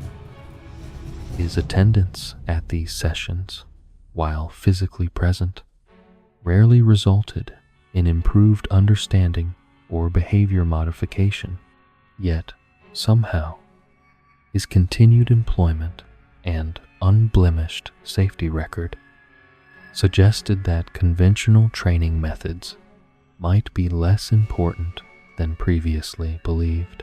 The union activities that occasionally disrupted the plant's operations provided Homer with his first exposure to organized labor politics and collective bargaining strategies. His participation in strikes and protests reflected his loyalty to his fellow workers rather than any sophisticated understanding of economic issues or labor law. The solidarity he felt with his colleagues during these conflicts strengthened their relationships while providing experiences of shared struggle that created lasting bonds of mutual support and respect. The evolution of Homer's role within the plant hierarchy, while never involving official promotions or increased responsibilities, gradually established him as an informal leader whose opinions and reactions influenced his colleagues' morale and behavior. His natural optimism and resilience in the face of workplace adversity provided inspiration for others who struggled with the psychological challenges of dangerous and monotonous employment. The respect he earned through consistency and good humor compensated for his obvious intellectual limitations, while demonstrating alternative forms of workplace value and contribution. The passage of years at Springfield nuclear power plant had settled Homer into patterns of routine and responsibility that provided stability for his family, while occasionally stifling his spirit of adventure and curiosity. Yet, beneath the surface of his seemingly mundane existence lay a restless energy that periodically erupted into episodes of self-examination and attempted transformation. These moments of introspection, while often triggered by external crises or unexpected encounters, revealed depths of character that surprised both Homer himself and those who thought they knew him completely. The arrival of Frank Grimes at the nuclear plant marked the beginning of one of the most profound challenges to Homer's understanding of himself and his place in the world. Grimes, a man whose entire life had been defined by struggle, hard work, and relentless pursuit of the American dream, represented everything that Homer was not. His academic achievements, professional qualifications, and unwavering dedication to excellence stood in stark contrast to Homer's casual approach to both work and life, creating a collision between two fundamentally different philosophies of existence. Frank Grimes's immediate recognition of the injustice inherent in Homer's success compared to his own failures struck at the very heart of American meritocratic ideals. Here was a man who had overcome poverty, abandonment, and countless obstacles through sheer determination and effort, yet found himself subordinate to someone who appeared to stumble through life without consequences or accountability. The rage and frustration that consumed Grimes reflected broader social tensions about fairness, effort, and reward that resonated far beyond their workplace conflict. Homer's response to Grimes's hostility revealed both his essential goodness and his profound disconnect from conventional measures of achievement and worthiness. His attempts to befriend the newcomer were genuine and generous, yet completely failed to acknowledge the legitimate grievances that motivated Grimes's anger. This inability to comprehend alternative perspectives on success and failure demonstrated both Homer's limitations and his innocence as he remained fundamentally unable to understand why anyone would resent his good fortune. The escalating conflict between Homer and Grimes forced other plant workers to choose sides in a battle between competing visions of justice and desert. Most of Homer's colleagues, while recognizing the validity of Grimes's complaints, ultimately sided with their longtime friend, whose loyalty and good humor had enriched their daily lives for years.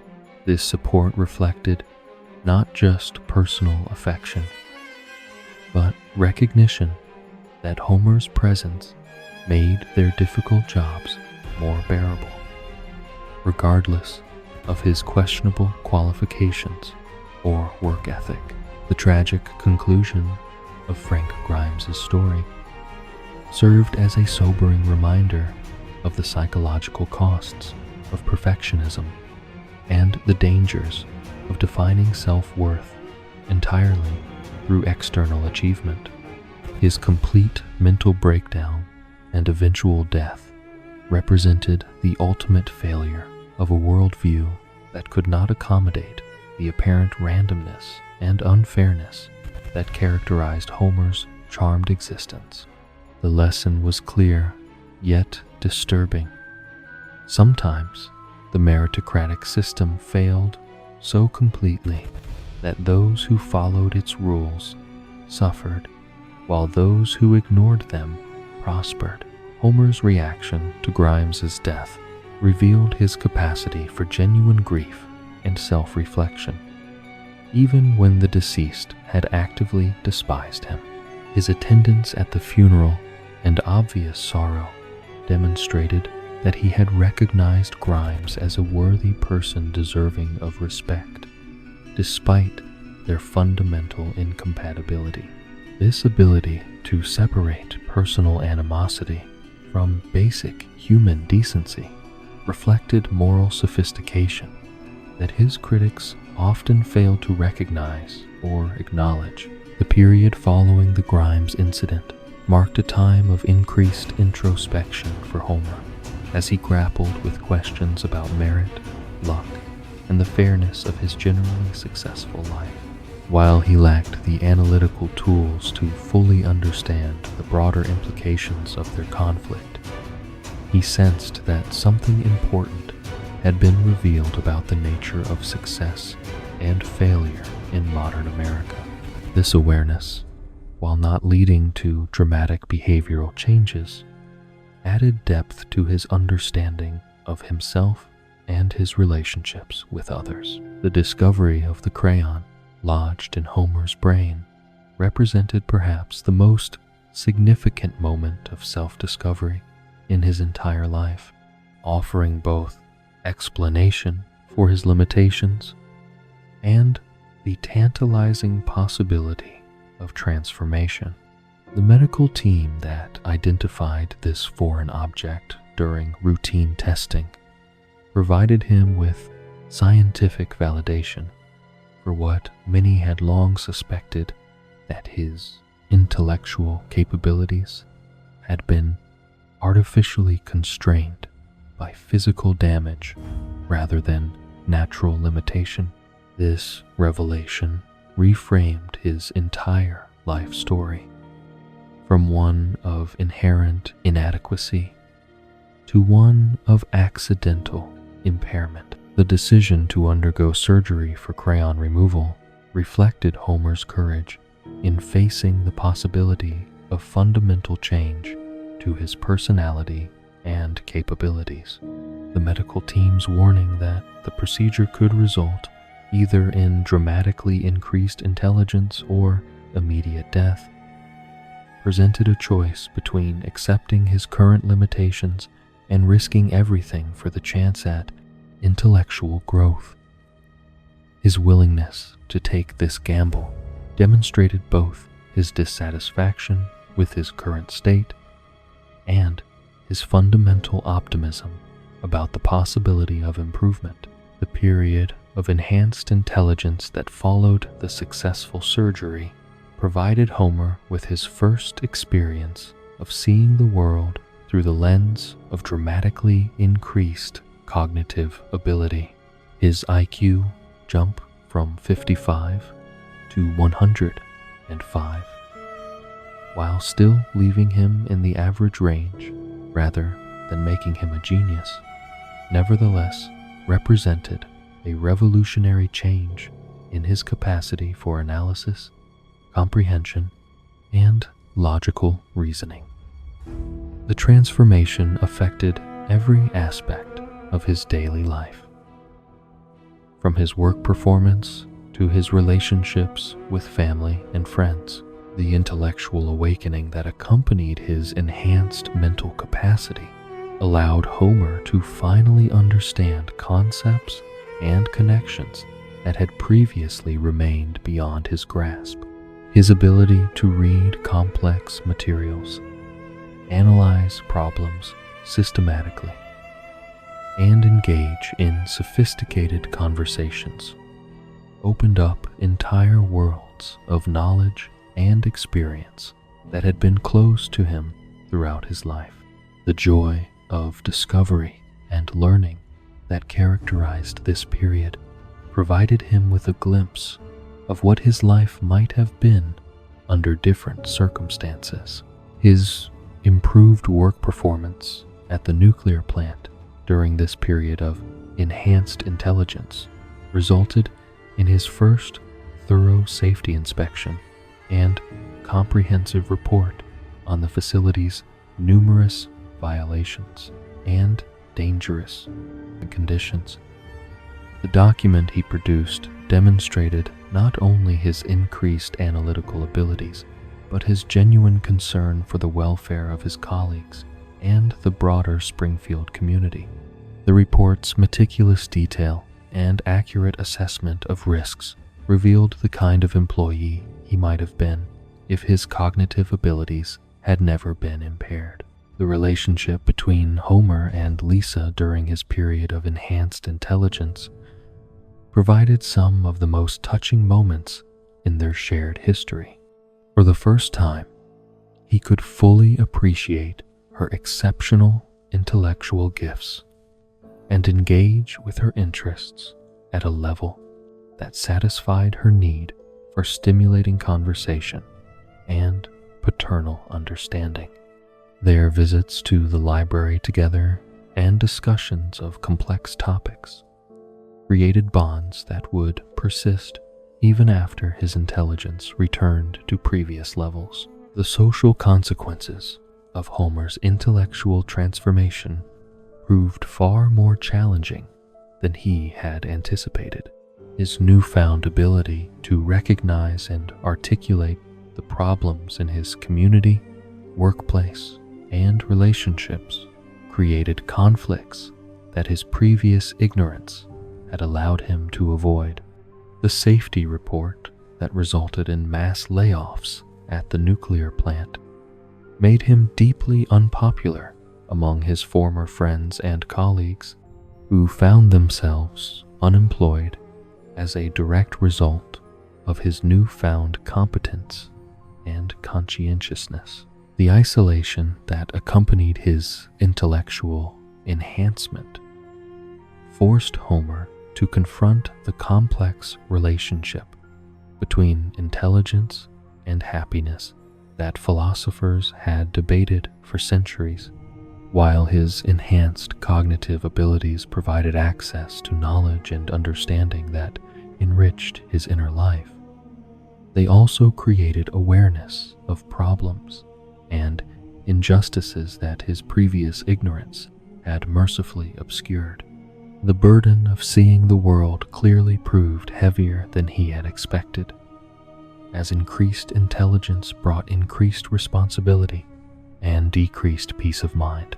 The hostility he encountered from former friends who blamed him for their workplace difficulties illustrated the social costs of intellectual superiority in communities that valued conformity and mutual support over individual achievement. His attempts to explain his actions in terms of moral responsibility and social benefit fell on deaf ears among people who had lost their livelihoods as a direct result of his honesty and competence. The experience taught him that sometimes ignorance truly was bliss, both for himself and for those around him. The decision to reverse the surgery and return to his previous intellectual state represented one of the most profound choices Homer ever made, prioritizing social connection and personal happiness over individual achievement and moral clarity. His recognition that his enhanced intelligence had isolated him from the people he loved most led him to conclude that cognitive ability was less important than emotional fulfillment and community belonging. This choice reflected wisdom that transcended mere intelligence, demonstrating his understanding of what truly mattered in life. The process of returning to his previous mental state required Homer to seek out medical assistance from increasingly questionable sources, as legitimate practitioners refused to deliberately damage a patient's cognitive abilities. His eventual resort to Moe Szyslak's amateur surgical skills reflected both his determination to undo the changes and his acceptance of considerable risk to achieve his goal. The crude lobotomy that followed restored his previous limitations while allowing him to reconnect with his family and community. The letter Homer wrote to Lisa before undergoing the procedure to restore his mental limitations demonstrated that his brief period of enhanced intelligence had provided lasting insights into the nature of love, sacrifice, and family relationships. His acknowledgement of her exceptional gifts and his expression of pride in her achievements reflected understanding that transcended his intellectual capabilities, revealing that emotional wisdom could exist independently of cognitive ability. This message would serve as a lasting testament to the depth of his love and the clarity of his priorities. The experience of temporary intellectual enhancement left Homer with a deeper appreciation for the life he had built despite his limitations, and a clearer understanding of the choices that had shaped his character. While he could no longer recall the specific insights that had accompanied his increased intelligence, he retained a sense that knowledge and happiness were not always compatible, and that the simple pleasures he had always valued might be more precious than he had previously realized. The adventure in self-discovery had ultimately led him back to himself, but with greater appreciation for who he had always been. The approach of middle age brought with it a series of subtle but significant changes in Homer's perspective on life, family, and his place in the grand scheme of Springfield society. The man who had once stumbled through each day with little thought for the future began to experience moments of reflection that surprised him with their depth and clarity. These periods of contemplation, often triggered by his children's milestones or unexpected encounters with his own mortality, revealed a growing awareness of time's passage and the importance of the legacy he would leave behind. The evolution of his relationship with Bart during the teenage years tested every aspect of Homer's parenting philosophy and emotional resilience. The sweet, mischievous child who had once provided simple joy through his antics had transformed into a complex young man whose rebellion and independence challenged traditional authority structures while forcing Homer to confront his own limitations as a father and role model. The generation gap that separated them seemed to widen daily, as Bart's exposure to modern culture and technology left Homer feeling increasingly obsolete and disconnected from his son's world. Yet beneath the surface, conflicts and daily frustrations lay a bond that transcended their obvious differences in temperament and outlook. Homer's memories of his own troubled relationship with his father motivated him to maintain open communication with Bart, even when their conversations devolved into arguments or mutual incomprehension. His determination to remain present and engaged in his son's life, despite the pain of frequent rejection and disappointment, demonstrated growth that few observers would have predicted during his own chaotic youth. The physical comedy that had characterized their relationship during Bart's childhood gradually gave way to more complex interactions that required emotional intelligence and psychological sophistication. Homer's attempts to understand his son's motivations and provide appropriate guidance often fell short of conventional parenting wisdom, yet somehow conveyed the depth of his love and commitment to Bart's well-being. These imperfect but genuine efforts to connect across generational boundaries created moments of mutual understanding that both father and son would treasure throughout their lives. The contrast between Bart's rebellious nature and Lisa's academic excellence created parenting challenges that Homer had never anticipated during their early childhood years. While Bart's misbehavior demanded constant attention and intervention, Lisa's intellectual gifts required support and encouragement that stretched Homer's limited educational background to its breaking point. His recognition of her exceptional abilities filled him with pride, yet also created anxiety about his capacity to provide the guidance and resources she needed to fulfill her potential. Lisa's growing awareness of social injustice and environmental concerns introduced political dimensions to their family life that Homer struggled to navigate with his characteristic avoidance of complex issues. Her passionate advocacy for causes that challenged Springfield's established order often put her at odds with her father's instinctive preference for maintaining harmony and avoiding controversy.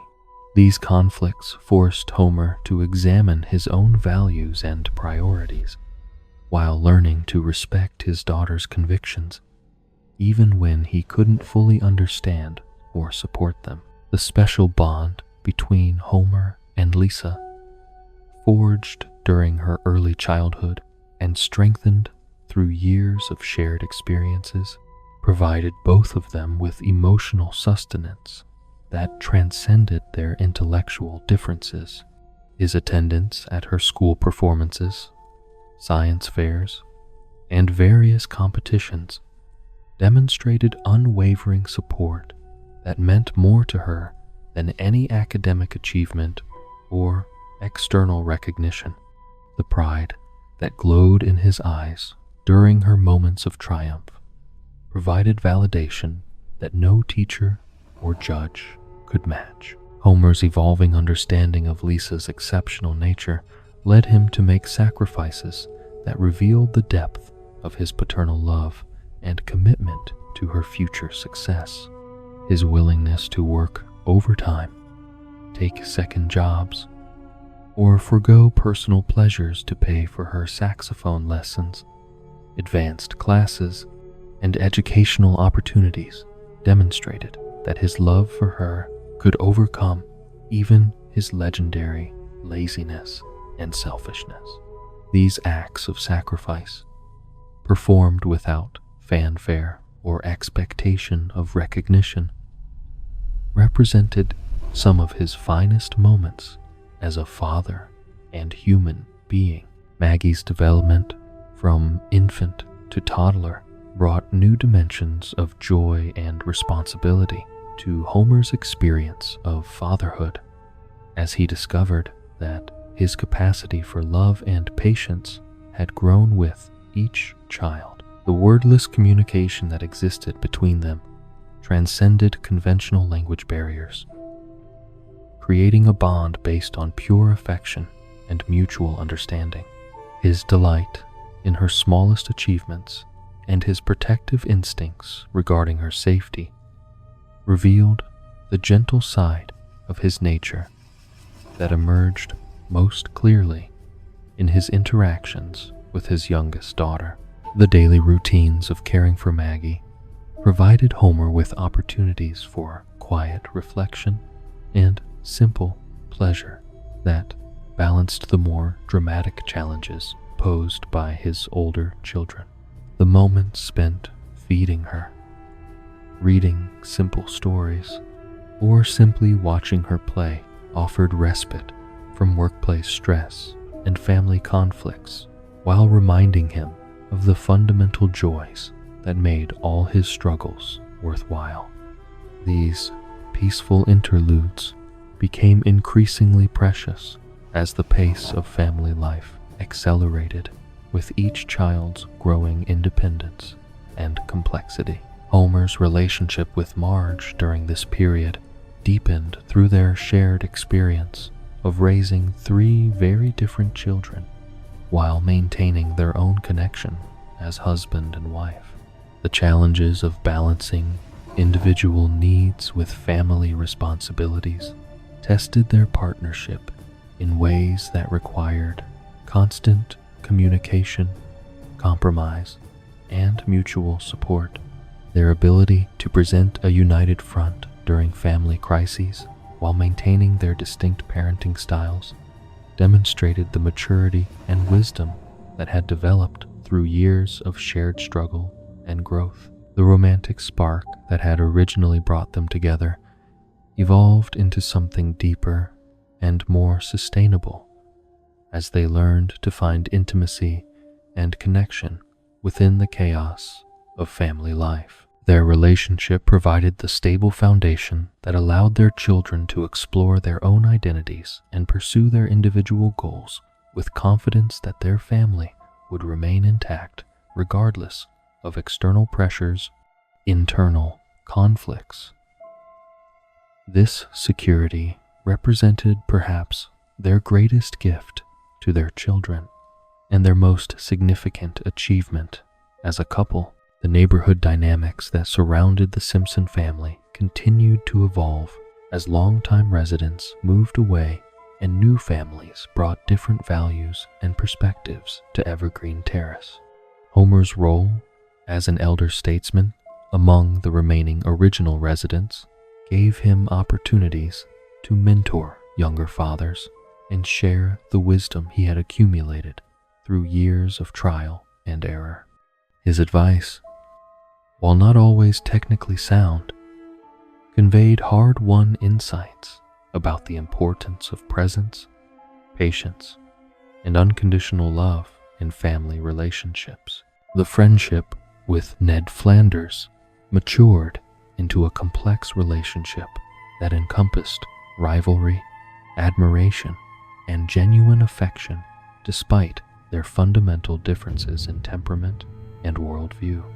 Homer's occasional resentment of Ned's apparent perfection gave way to grudging respect for his neighbor's consistency and kindness, while Ned's patience with Homer's various shortcomings demonstrated Christian charity in its most practical form. Their interactions provided both men with opportunities for growth and self-examination that enriched their understanding of themselves and their community. The various community activities that punctuated Springfield's calendar continued to provide Homer with opportunities to contribute his unique talents, while learning from his neighbors' diverse skills and perspectives. His participation in local politics, volunteer organizations, and civic events demonstrated his growing commitment to the broader community that had embraced his family and provided the social support that made their lives possible. These activities also revealed his capacity for leadership and organization when motivated by causes he genuinely cared about. The workplace relationships that had sustained Homer through his early career at the nuclear plant evolved into deeper friendships based on mutual respect and shared experience. His colleagues had learned to value his emotional intelligence and interpersonal skills, even when his technical competence remained questionable, recognizing that his presence improved their daily work environment in ways that were difficult to quantify but impossible to ignore. The loyalty and affection he inspired among his coworkers reflected his essential humanity and genuine concern for others' welfare. The various crises and adventures that periodically disrupted the Simpson family's routine provided opportunities for Homer to demonstrate growth in his problem-solving abilities and emotional resilience. While his methods remained unconventional and his success often depended more on luck than skill, his willingness to take risks and make sacrifices for his family's benefit revealed character development that surprised even those who knew him best. These experiences taught him that courage and determination could sometimes overcome limitations that seemed insurmountable. The moments of quiet reflection that increasingly characterized Homer's private thoughts revealed a man grappling with questions of purpose, legacy, and meaning that had once seemed irrelevant to his daily concerns. His growing awareness of his own mortality and the limited time available to influence his children's development motivated him to be more intentional about the lessons he wanted to impart and the memories he hoped to create. This consciousness of time's passage added poignancy to even routine family interactions, while encouraging him to savor the present moment. The recognition that his children were developing into independent individuals with their own dreams, fears, and capabilities filled Homer with a mixture of pride and melancholy that characterized the universal experience of watching children grow up. His ability to celebrate their achievements while gradually releasing his protective grip on their lives demonstrated wisdom that had been hard-won through years of mistakes and learning. The balance between guidance and freedom that effective parenting required challenged him daily, while providing opportunities for continued growth and self-discovery. The legacy that Homer hoped to leave his children consisted not of material wealth or conventional success, but of the knowledge that they were unconditionally loved and supported by someone who would never give up on them, regardless their failures or shortcomings. His own childhood experience of abandonment and neglect motivated him to provide the consistent presence and emotional security that would allow them to pursue their own paths with confidence and resilience. This commitment to being the father he had never had represented perhaps his greatest achievement and most enduring contribution to their lives. The contemplation of legacy became an increasingly frequent occupation of Homer's thoughts as he navigated the complex terrain of middle age and observed the gradual transformation of his children into independent individuals with their own dreams and aspirations. The man who had once lived entirely in the present moment found himself drawn to questions about the lasting impact of his choices, the values he had transmitted to his family, and the mark he would leave on the community that had embraced him, despite his obvious limitations and frequent mistakes. The glimpses of potential futures that occasionally presented themselves through various circumstances offered Homer tantalizing previews of the lives his children might lead and the roles they might play in shaping Springfield's destiny. These visions, whether born from prophetic dreams, time travel mishaps, or simple imagination, revealed possibilities that both thrilled and terrified him as he contemplated the responsibility he bore for preparing them for challenges he could barely comprehend. The weight of parental influence on future generations became more apparent as he recognized how profoundly his own damaged childhood had shaped his adult character and relationships. Bart's trajectory from mischievous child to young adult suggested both promise and peril in his future development, as his intelligence and charisma could lead him toward either remarkable achievement or spectacular failure, depending on the guidance and support he received during crucial formative years. Homer's own experience of drifting through adolescence without proper mentorship motivated him to remain engaged in his son's life, even when their interactions became increasingly difficult and contentious. The challenge of channeling Bart's rebellious energy toward constructive purposes required patience and wisdom that Homer continued to develop through trial and error. The various alternate timelines and potential futures that revealed Bart as everything from a Supreme Court justice to a demolition worker demonstrated the profound impact that small choices and circumstances could have on individual destiny. Homer's recognition of his role in shaping these outcomes through his daily interactions with his son added gravity to even routine conversations and disciplinary decisions. The responsibility of nurturing Bart's better angels while accepting his fundamental nature required a delicate balance that tested every aspect of Homer's parenting philosophy. Lisa's exceptional intellectual gifts and strong moral compass suggested a future filled with achievement and positive impact on the world, yet also raised questions about the challenges she would face as someone whose values and capabilities set her apart from conventional society. Homer's pride in her accomplishments was tempered by concern about the isolation and frustration that often accompanied intellectual superiority in a world that didn't always value or understand exceptional ability.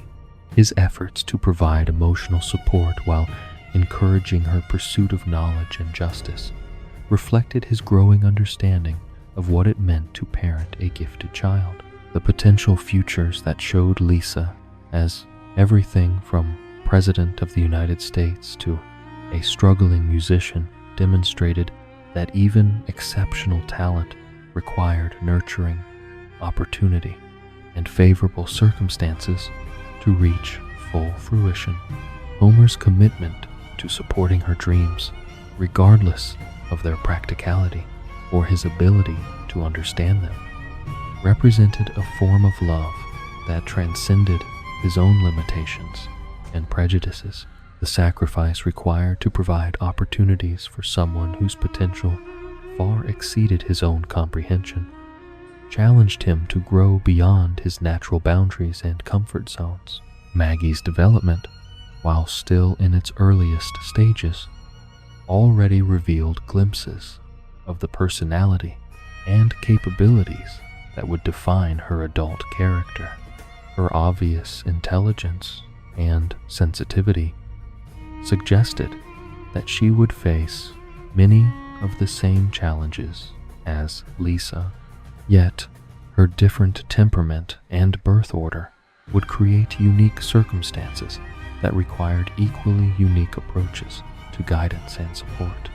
Homer's experience with his older children had taught him valuable lessons about the importance of recognizing and nurturing individual differences rather than applying universal parenting strategies.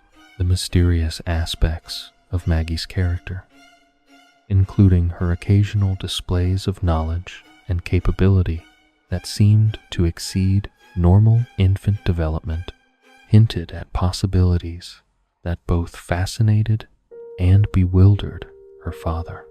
Homer's willingness to accept these unusual manifestations without demanding logical explanations reflected his growth in understanding that some aspects of his children's nature might forever remain beyond his comprehension. The trust and patience required to allow her natural development to unfold without interference demonstrated wisdom that he had acquired through years of learning from his mistakes with Bart and Lisa. The community that surrounded the Simpson family provided examples of how individual choices and character development could impact entire neighborhoods and social networks over time. Homer's observation of longtime residents who had grown old in Springfield revealed both the possibilities for positive influence and the dangers of stagnation and missed opportunities. His determination to remain engaged with community life while continuing to grow as a person reflected his understanding that personal development was a lifelong process rather than a destination to be reached. The friendships that had sustained Homer through decades of adult life demonstrated the importance of mutual support and shared experience in creating meaningful connections that transcended surface differences in background or ability. His relationships with Lenny, Carl, Barney, and even Moe had evolved through years of shared struggle and celebration, creating bonds that provided stability and continuity in an increasingly complex world. These friendships served as models for his children about the value of loyalty, acceptance, and genuine care for others' welfare. The workplace culture at Springfield Nuclear Power Plant, despite its obvious dysfunction and safety concerns, had provided Homer with opportunities to develop leadership skills and demonstrate competence in ways that conventional measures might have missed. His informal role as morale booster and problem solver among his colleagues revealed capabilities that formal evaluations failed to capture, suggesting that individual worth and contribution could manifest in unexpected ways. The respect and affection he had earned from coworkers offered hope that unconventional people could find their place and make valuable contributions even in structured environments. The various crises and adventures that had punctuated the Simpson family's life together created shared memories and stories that would bind them together long after the children had established their own independent lives. These experiences, while often chaotic and occasionally dangerous, had provided opportunities for growth, bonding, and mutual discovery that conventional family activities might never have generated. Homer's willingness to embrace uncertainty and adventure, despite his preference for routine and comfort, had enriched their family life immeasurably while teaching important lessons about courage and resilience. The technological and social changes that continued to reshape Springfield and the broader world presented both opportunities and challenges for Homer as he attempted to remain relevant and helpful to his children's development. His struggles to understand new communication methods, entertainment formats, and cultural trends reflected the universal experience of aging parents trying to bridge generational gaps that seemed to widen with increasing speed. Yet, his persistence in making these connections demonstrated that love and determination could overcome even the most daunting technological and cultural barriers. The environmental and social issues that increasingly concerned Lisa and influenced her worldview forced Homer to examine his own relationship with the natural world and his responsibilities as a citizen of both Springfield and the planet. While his understanding of complex environmental science remained limited, his willingness to support Lisa's activism and modify his own behavior in small ways demonstrated that personal growth could continue even when complete transformation seemed impossible. These adjustments to his lifestyle and perspective reflected the ongoing influence that his children exerted on his own development. The economic pressures that continued to challenge working-class families like the Simpsons highlighted the importance of the stability and security that Homer had managed to create through his steady employment and careful financial management. His recognition that his children's opportunities would depend largely on the foundation he provided motivated him to maintain his job performance and community standing, even when other pursuits might have seemed more appealing. The sacrifice of personal desires for family welfare represented a form of heroism that received little recognition but created lasting benefits for those he loved most. The spiritual and philosophical questions that occasionally arose during family discussions revealed Homer's own evolving understanding of meaning, purpose, and transcendence in daily life.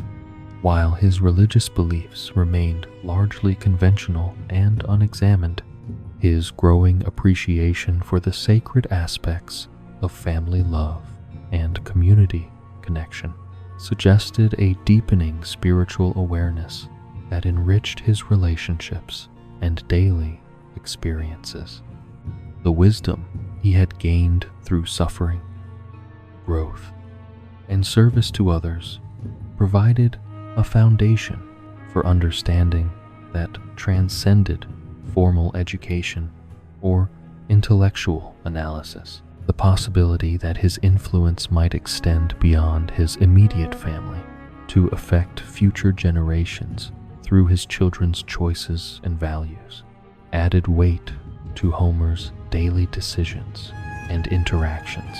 The recognition that Bart, Lisa, and Maggie would carry forward lessons learned in their childhood home motivated him to be more intentional about the example he set and the messages he conveyed through both words and actions.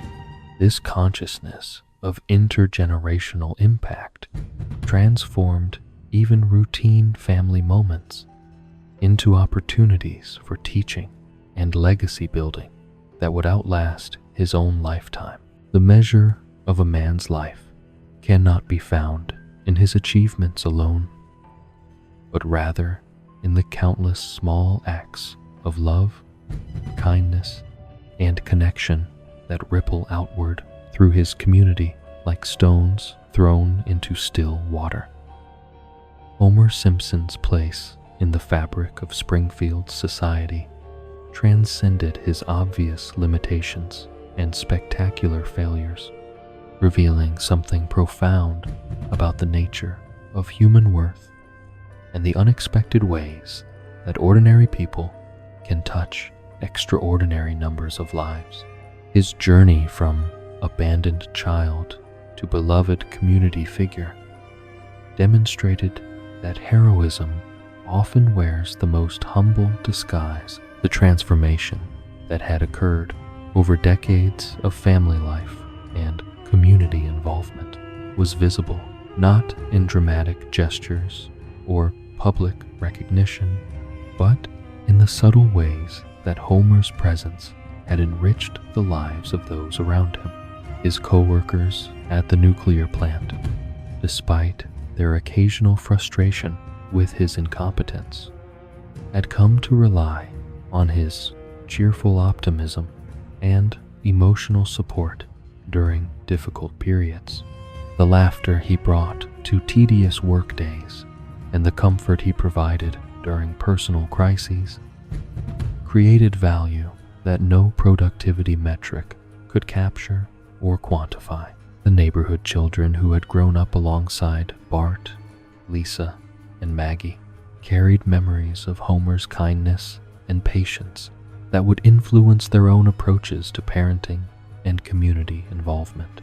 His willingness to help with school projects, coach Little League teams despite his limited athletic ability, and provide safe harbor for children whose own home situations were less stable, had created ripple effects that would extend far beyond his immediate awareness.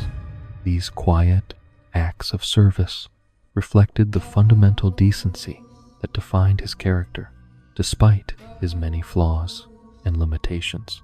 The local businesses that had benefited from Homer's loyal patronage over the years represented more than simple economic transactions, but rather relationships built on mutual respect and shared community identity.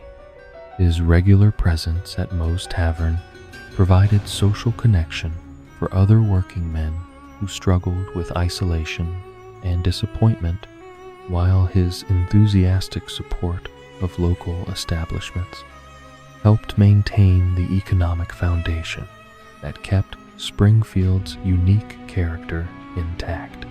The web of relationships that surrounded even routine activities like grocery shopping or getting a haircut demonstrated how individual choices could strengthen or weaken community bonds. The various crises that had periodically threatened Springfield's stability often revealed Homer's capacity for unexpected heroism when the stakes extended beyond his personal concerns to encompass the welfare of his neighbors and friends.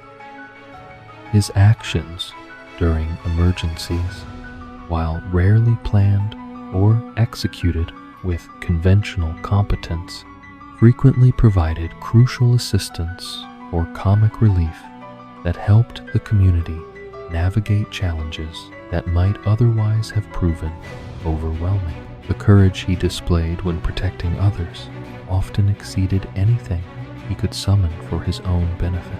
The cultural impact of Homer's unconventional wisdom and unique perspective on life's challenges had gradually influenced Springfield's collective approach to problem solving and conflict resolution.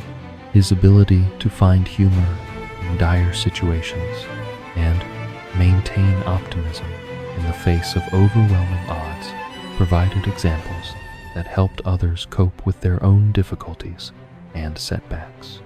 The philosophy of persistence and good humor that characterized his approach to life's obstacles offered alternative models of resilience that proved particularly valuable for those who struggled with conventional measures of success. The mentorship that Homer provided to younger fathers in his neighborhood, while informal and often inadvertent, transmitted valuable lessons about the importance of presence, patience, and unconditional love in family relationships. His willingness to admit mistakes and learn from failure created permission for others to approach parenting with humility and flexibility rather than rigid adherence to theoretical ideals. The example he set of growth and adaptation throughout the parenting journey provided hope for those who felt overwhelmed by the responsibility of raising children. The friendships that had sustained Homer through decades of adult life had also enriched the lives of his companions, creating networks of mutual support that extended far beyond their immediate circle. His loyalty to friends during their darkest moments and his celebration of their successes had strengthened bonds that provided security and meaning for everyone involved. The investment he made in maintaining these relationships despite the demands of work and family demonstrated the priority he placed on human connection and community belonging. The influence that Homer exerted on Springfield's political and social development occurred primarily through his participation in grassroots activities and community organizations rather than formal leadership positions. His presence at town meetings, volunteer activities, and neighborhood improvement projects added a voice of common sense and genuine concern for ordinary citizens' welfare. While his contributions were rarely sophisticated or technically expert, they reflected the perspectives and priorities of working families who formed the backbone of Springfield's social structure. The economic stability that Homer had achieved through decades of steady employment at the nuclear plant provided not only security for his own family, but also contributed to the broader prosperity that allowed Springfield to maintain its unique character and resist the homogenizing forces of modern development. His role as a reliable consumer of local goods and services, while modest in individual impact, combined with similar choices by other residents to create the economic foundation that supported local businesses and employment opportunities. The environmental legacy that Homer would leave to future generations reflected both his limitations in understanding complex ecological issues and his willingness to modify his behavior when the consequences of his actions became clear. His gradual adoption of more sustainable practices, often motivated by Lisa's activism rather than personal conviction, demonstrated that individual change was possible even when comprehensive understanding remained elusive. The small adjustments he made to his lifestyle created examples that others could follow without requiring expertise or significant sacrifice. The spiritual dimension of Homer's impact on his community emerged not through formal religious leadership, but through his embodiment of compassion, forgiveness, and acceptance in daily interactions with neighbors and strangers. His ability to see the humanity in even the most difficult people and his willingness to offer second chances to those who had failed or disappointed him reflected values that strengthened the moral fabric of Springfield society. The grace he extended to others often motivated them to show similar kindness to those in their own spheres of influence. The artistic and cultural contributions that Homer made to Springfield's identity through his various creative endeavors, from barbershop quartet singing to amateur filmmaking added richness and diversity to the community's cultural landscape. While his artistic abilities remained limited, his enthusiasm and willingness to participate in cultural activities encouraged others to explore their own creative potential without fear of judgment or failure. The permission he gave others to pursue joy and self-expression, regardless of skill level, created space for community members to discover hidden talents and interests. The legacy of resilience that Homer's life story provided to those who knew him offered hope and inspiration to anyone who had experienced failure, rejection, or disappointment. His ability to bounce back from setbacks and maintain optimism despite repeated difficulties demonstrated that persistence and good humor could overcome obstacles that seemed insurmountable. The example he set of continuing to grow and learn throughout his adult life challenged assumptions about the possibility of change and improvement at any age. The simple truth that emerged from decades of observation was that Homer Simpson had become exactly what Springfield needed, a reminder that heroism could emerge from the most unlikely sources and that love expressed through daily kindness could create more lasting change than grand gestures or dramatic achievements. His transformation from damaged child to devoted father and community member proved that individual healing was possible and that broken people could still build beautiful lives when supported by love and acceptance. The story of Homer J. Simpson reminds us that the most profound journeys often begin in darkness, yet lead toward light through the patient accumulation of small choices and genuine connections.